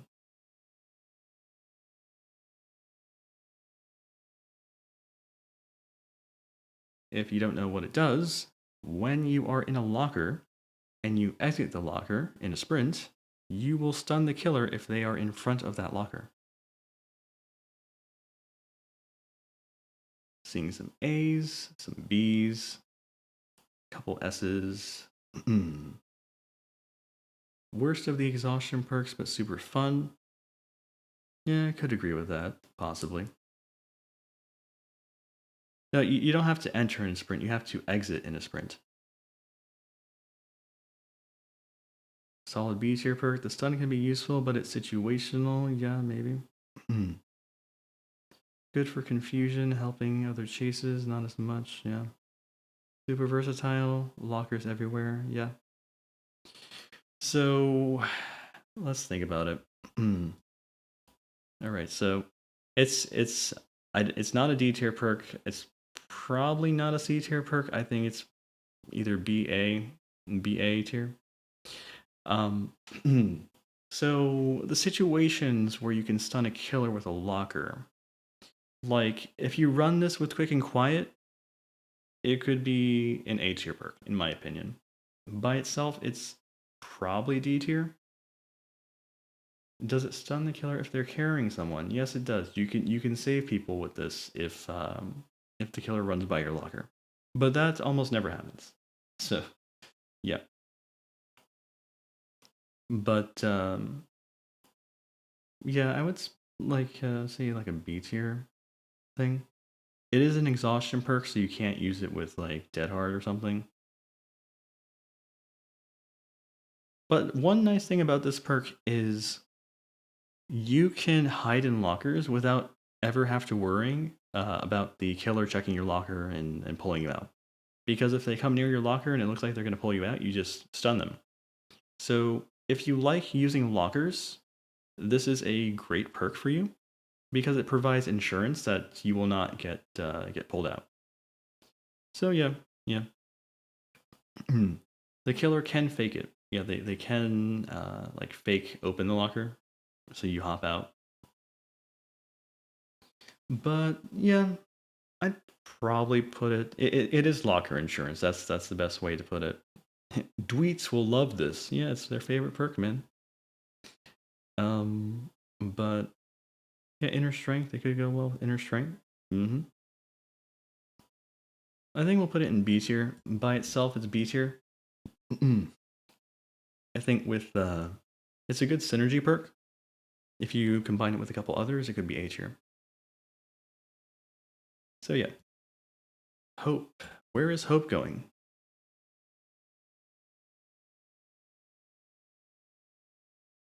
If you don't know what Hope does, when the exit gates are powered, you gain 7% extra movement speed for 2 minutes.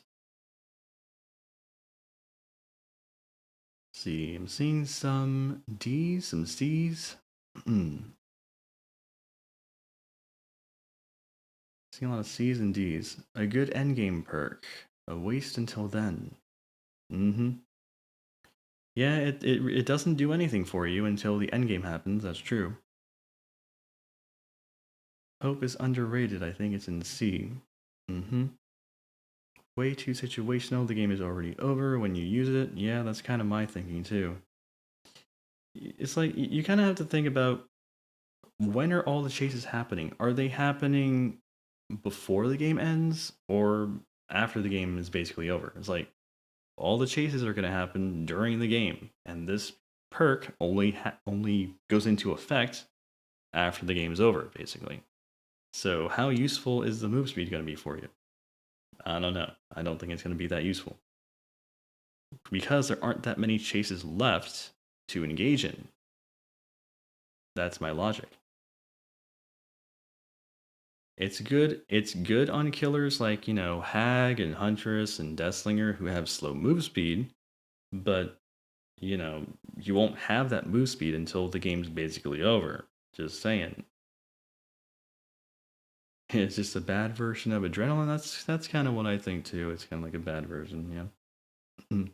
You don't get a heal either, you know. So I don't know. It's either like a C or D perk. What do you guys think?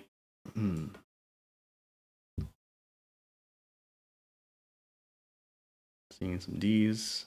Is it good on nurse? I mean, if you think you're gonna last that long against nurse with one less perk, then yeah, it could be good if you last until the end game, sure. But we're probably gonna stick it in D, just because of how late it activates. If it like, let's say if they buffed it to where you get the move speed after each gen, then yeah, it might be okay, but it just doesn't. So that's the big condition that drives me away from it. Anyway, inner strength. Where is this going?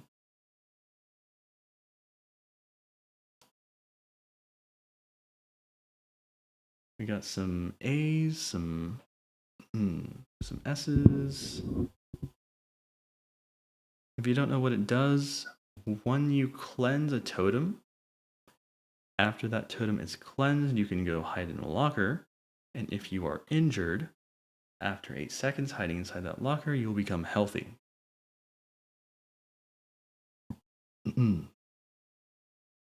Yep, it does let you heal yourself. You don't need a med kit. That's kind of the selling point of it. It's a nice perk for efficiency. It lets you cleanse a totem and also get a heal, basically at the same time. Amazing healing perk, but you have to find totems to get it. That's true. The fast heal is great, but you need a map or small game to get use out of it. Yeah, that's true. You gotta be able to find those totems. Yeah, you can avoid. Yes, that's a very good point. A very good point. Nurse's Calling is a very popular killer perk, and this is the only, unless you have Distortion, this is the only healing perk that will completely guarantee that you will not be found by Nurse's Calling. So that's very nice. But spend too much time looking for totems? Yeah, maybe. A lot of the times the totems spawn right next to the gens. So, yeah. But let's see. It's probably going to be like a B, A, maybe S, but it's probably in one of these 3 categories. What do you guys think?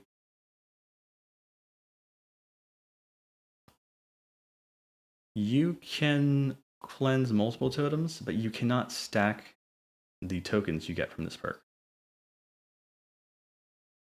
So you can activate it multiple times, but you cannot just like cleanse 5 totems and then get 5 heals all at once, stacked up.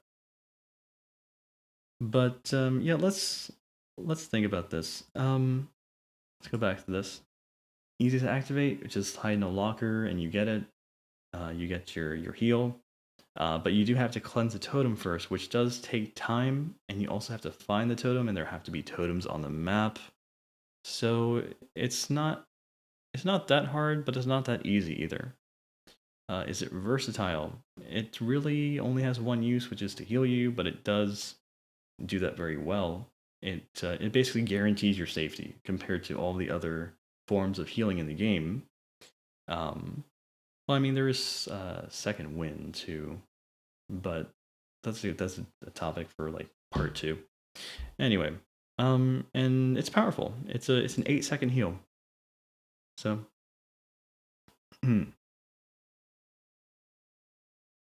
let's see. That is if your teammate hasn't cleansed all the totems already. That's true. That's true. Best when only one person runs it. Yep. We're probably just gonna stick it. Let's see. I mean, I think it's worthy of being A tier. We'll stick it in A tier. Could be B tier, but it's useful enough to be A tier. Thank you, Noah, for the donation. Hey, yeah. What's up, man? Hope you are enjoying the stream. All right. And we are on to the last batch of perks. For like I said, I'm doing this is part 1. We'll be doing part 2 hopefully soon after this stream, because there are so many perks. This video is going to be like an hour or more longer, so I wanted to split it up. Anyway, Iron Will, where's it go?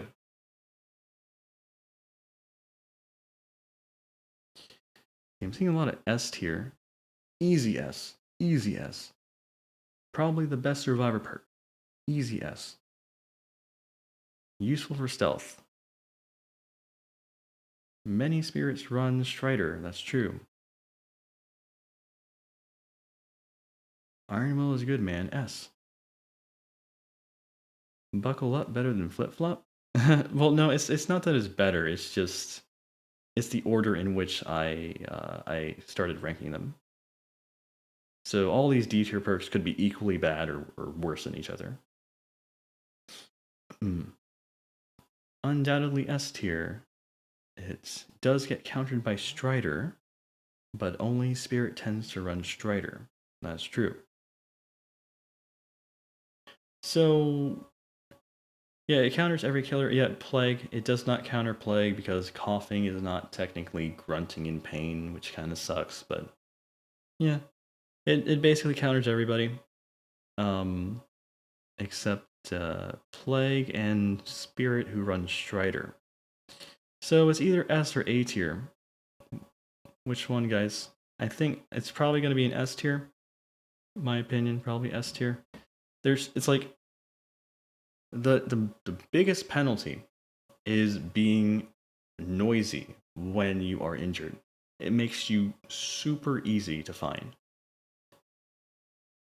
And Iron Will makes it so you can eliminate that penalty, and you don't have to worry so much about being injured because you can't be heard anymore. So that's very powerful in my opinion. And activating it is just, it's passive. There is no condition. You just have to be injured. That's it. Versatile, you can do jukes with it. You can just survive. Like if you're trying to traverse the map and not be found when you're injured, you can just use it to survive. I mean, yeah, it's versatile both in and out of chases, and it's very powerful. So I mean, it meets all the criteria. I think it's S tier. Yep, it gives you the ability to focus on gens instead of healing. Yes, that's true. So yeah, we'll keep it in S tier. It probably deserves it. Kindred, where's it going?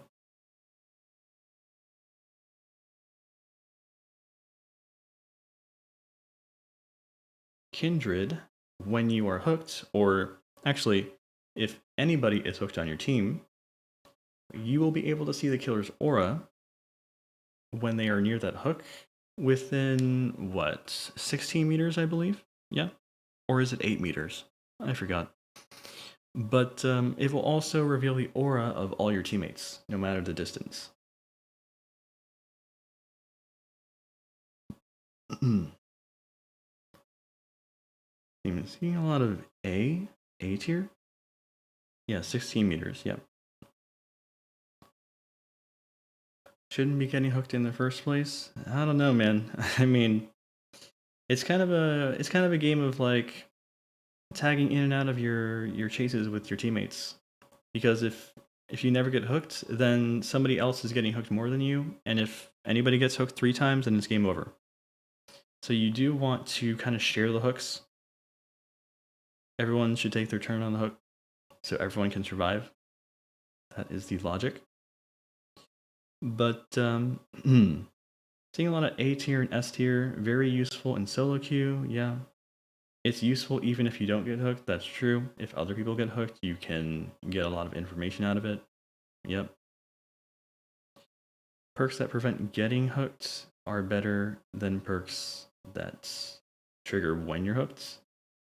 I can agree with that. Prevention is better than trying to fix something that's already, messed you up. So, I mean, even though like it is a perk that only activates when you get hooked, it also activates when other people get hooked. So it's not like it's completely useless if you don't get hooked. It's not. It's completely if you get hooked. Like whatever, you know what I mean. You can get value out of it even if you don't get hooked. That's what I'm saying. So, where should it go? It's probably gonna be A, B, maybe S tier. I don't know. What do you guys think?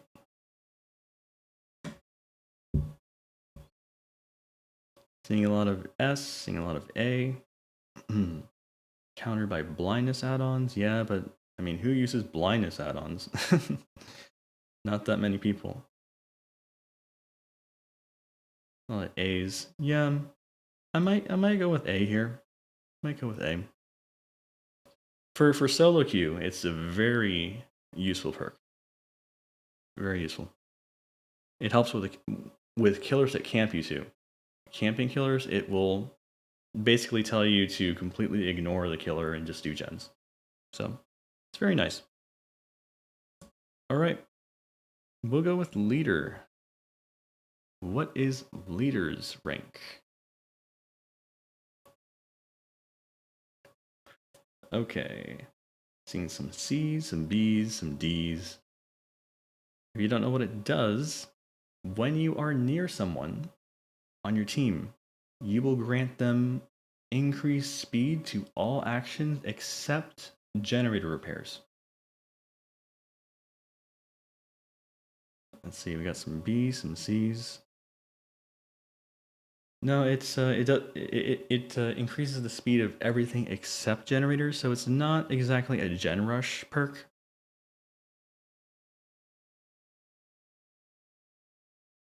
You might be confusing it with Prove Thyself.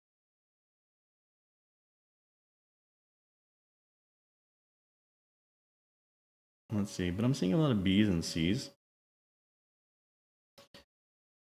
Yeah, so it's probably going to be between B and C. And I guess the reason is that it's like the situations. It's really about the situations where this comes into play. So, you can be near your teammates and, they'll get the speed boost, but it's like most of the time, the times you're going to be near your teammates are when you're doing gens. And that is the one time where this perk does not help you. It does not increase gen speed. It increases the speed of everything else, but not gens. So it's kind of useless for that. If you're healing though, like you have a bunch of people healing at one time, it's really good because you get that, I think it's like 25% extra speed, which is pretty fast. But yeah, I mean, faster healing, faster unhooking, faster cleansing, that's nice. It's just a matter of,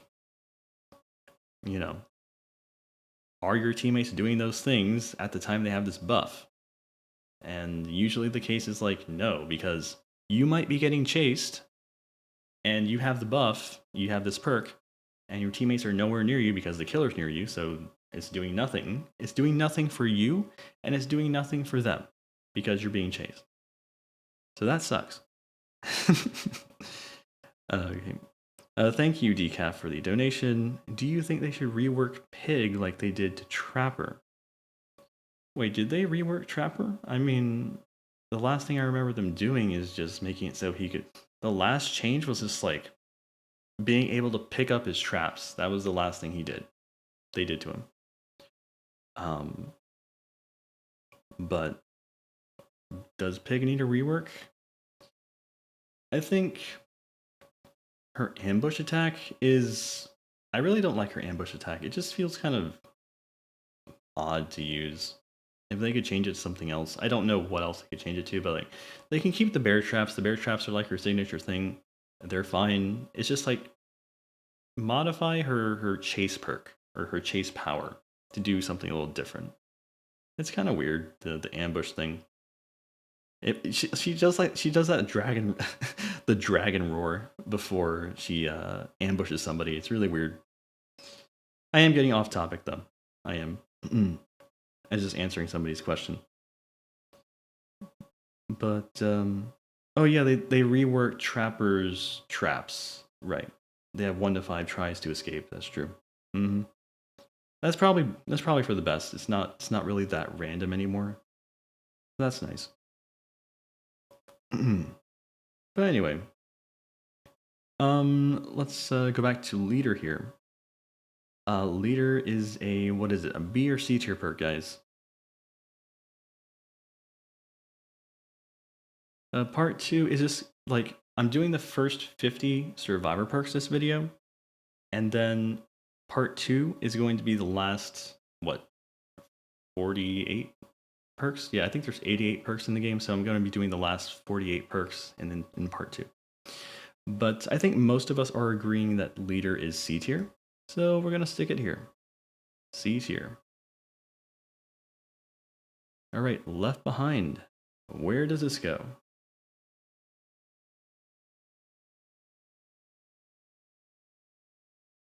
If you don't know what left behind does, it lets you see the aura of the hatch when you are the last survivor remaining.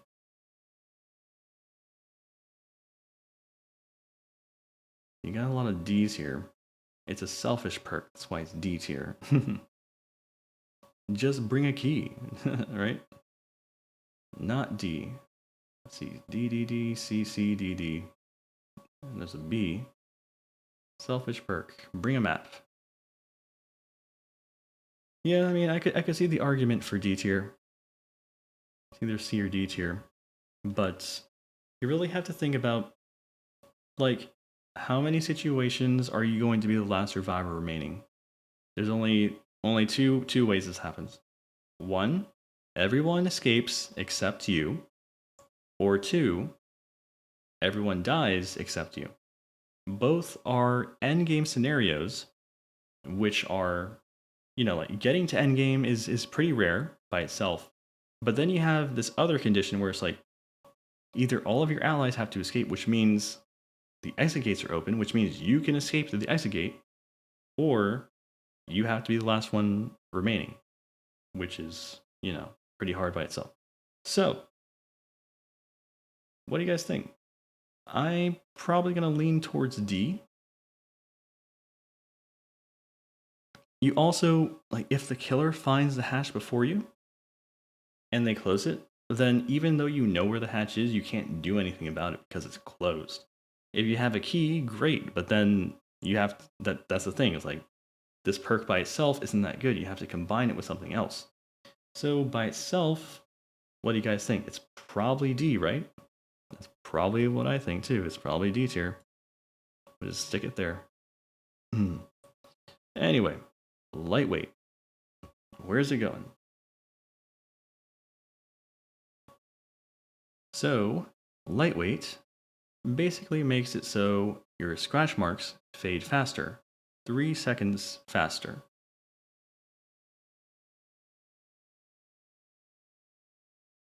I'm seeing some C's, some D's.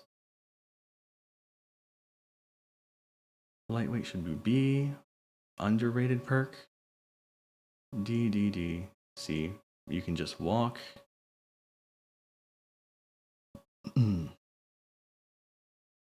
Yeah, it's like perk is almost never used. Yep.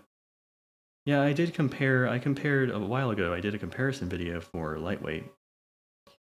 And while it was noticeable, it's just like you can still see the trail. It like the trail still lasts a long time even with lightweight. It's like 10 seconds. Well, technically I think it's 10 seconds the trail exists, but after about 7 seconds, then it becomes basically invisible. And that's without lightweight, okay? So, yeah, I might just say like, yeah, Fixated might be better because you get the extra walking speed. Yeah. Why not just use Fixated, right? Is it not 7-second trail? No, it's a 10-second trail, but by the 7-second mark, it's basically invisible.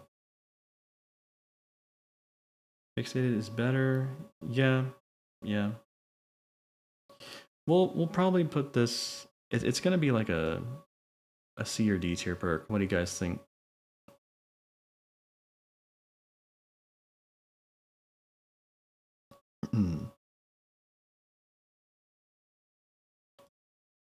Yeah, you can see your scratch marks with Fixated. That's true.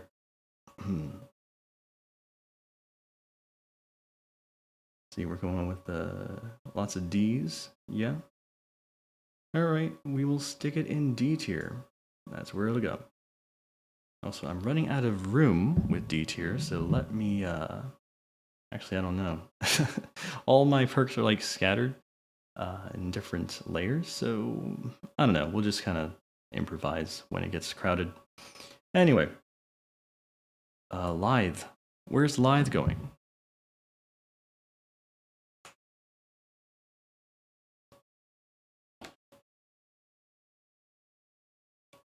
Lithe gives you a speed boost after vaulting a window.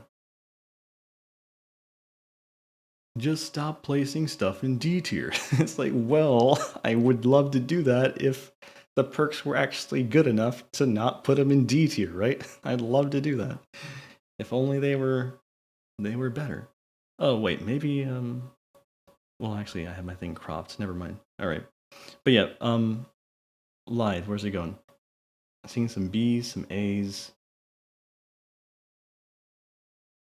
B's and A's.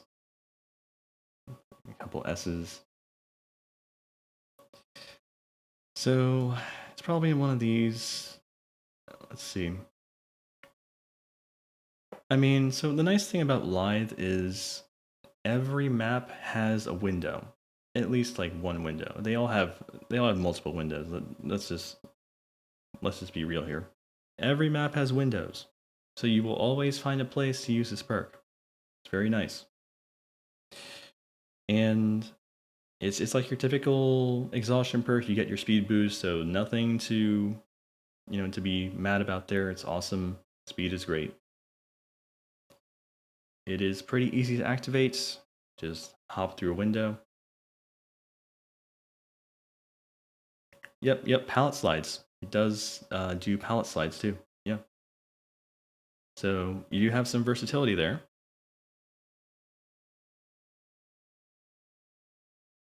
IMO, it's as good as balanced landing. I would say A. You can escape chases with it. At least A, yeah. S, because it's easy to activate, yeah.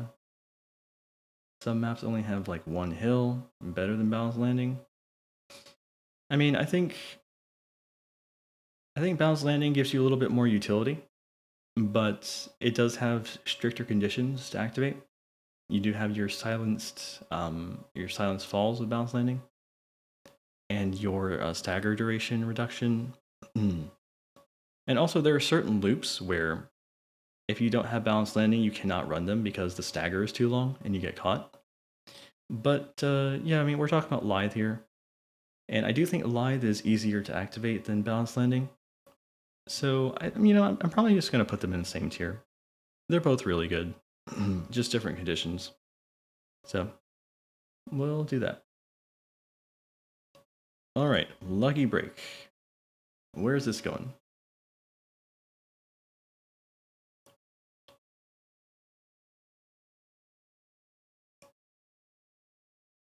See, seeing some D tier, some C tier, some B tier. D, maybe C. Lucky break. When you are injured, you will not leave blood for 3 minutes, up to 3 minutes. It goes well with no Mither. How does it go well with no no Mither? No Mither does not. You will not leave blood with no Mither. So this perk is actually completely useless for no Mither players. Yep. So let's see. Iron Will. Self-care. Yeah, I mean, so I'm probably gonna put it's probably like a D or a C tier perk. It's just a matter of which one you guys think. It does not affect scratch marks. Nope. It is just blood. That's all it does. No blood. And I mean, some killers can pick up on your blood, but they're usually the more experienced ones if they pick up on blood. But it can give you away, definitely. However, there are many maps where blood is already very easy to conceal thanks to dark floor textures or tall grass. So even if this perk hides your blood, the environment could do it for you. And you don't know which map you're going to get, unless, of course, you burn an offering. So, yeah.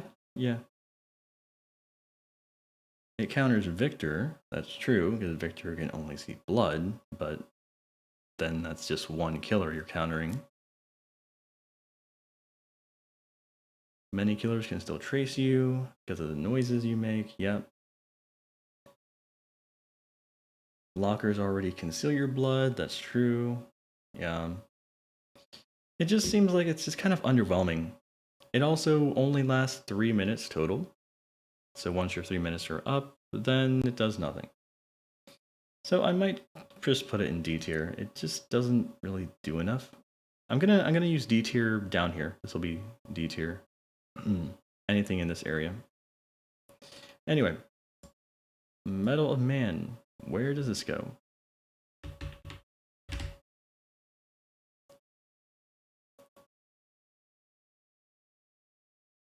See some, let's see, some B, some D. B for big brain. Used to be S, now D. Yeah, before they nerfed it, it was pretty good. They have not touched it since the nerf.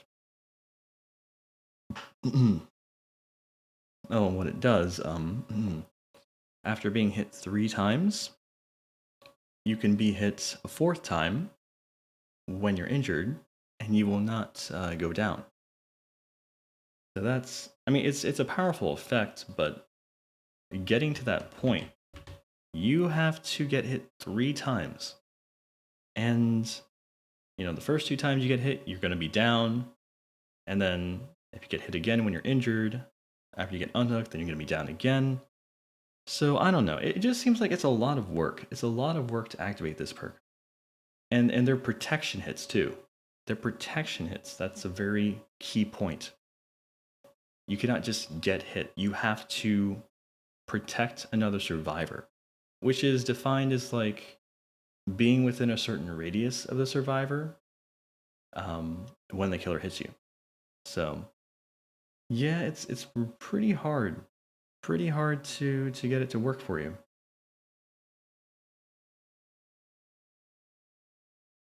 I mean, if you're aggressive with it, yeah, but like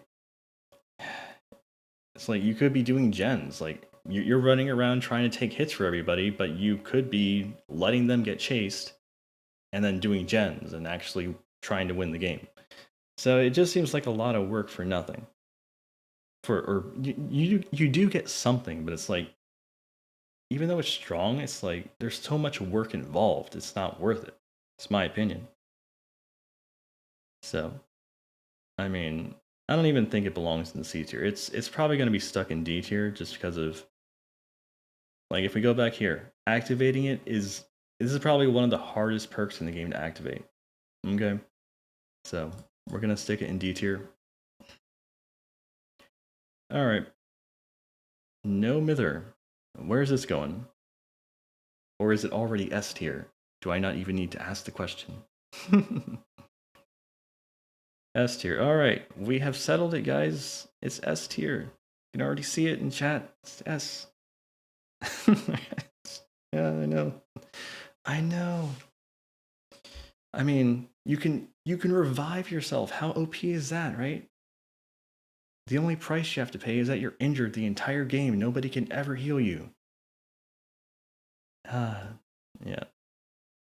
But yeah, seriously though, where's he going? D for dreadful. Seeing some C, some D. Yeah, seeing a lot of D. I mean, so I mean by itself, like let's think about this here. So one of the main things that discourages a killer from chasing somebody is if they're healthy. Because if they're healthy and they're not like a killer who can one shot, then when they know that when they injure you, you're going to get you're basically going to get a sprint burst, because that's just what happens when someone gets injured. They get a sprint burst, okay, and then the killer has to spend a lot more time trying to chase you. So with no Mither, however, you will never get that sprint burst because you are always injured. So it's going to be very easy for them to just tunnel you because they know, oh hey, this guy, he is always injured. He never gets a sprint burst. I can just one shot him and then it's over. So, it's like you can like look, you can run this with Dead Hard and you can become a 2-hit survivor, okay? But why would you do that if you can become a 3-hit survivor not running this perk? It makes no sense. It's just silly. It's like, yeah, you can revive yourself when you're down, okay, but the killer is probably going to pick you up. That's just how it goes. Most of the time, they're going to pick you up. So, it just seems like the price for using this perk is just way too high. Way too high. Yeah, it's probably gonna be put in D tier. I know you guys wanted it to be S tier, but I got to be serious here. I can't lie to you guys. All right, you're forgetting how OP no Mither self care is. Oh yeah, you're right. Yeah, let me go back and put it in S tier, right? Okay. Last one, guys. No one left behind. Where is this going?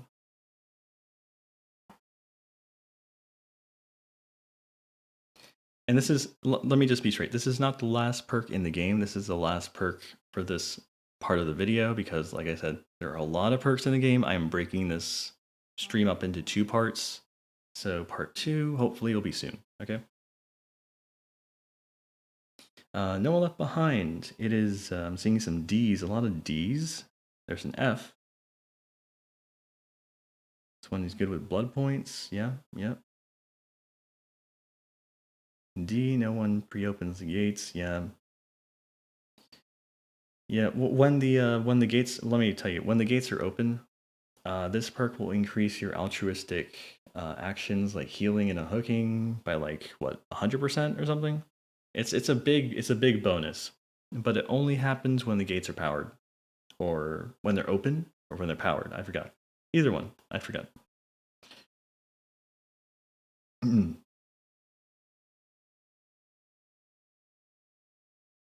But let's see. I'm seeing a lot of D's though.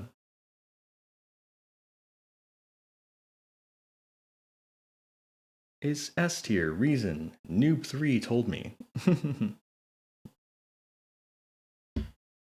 Yeah, 50%. Yeah, 50% extra speed. Is that it?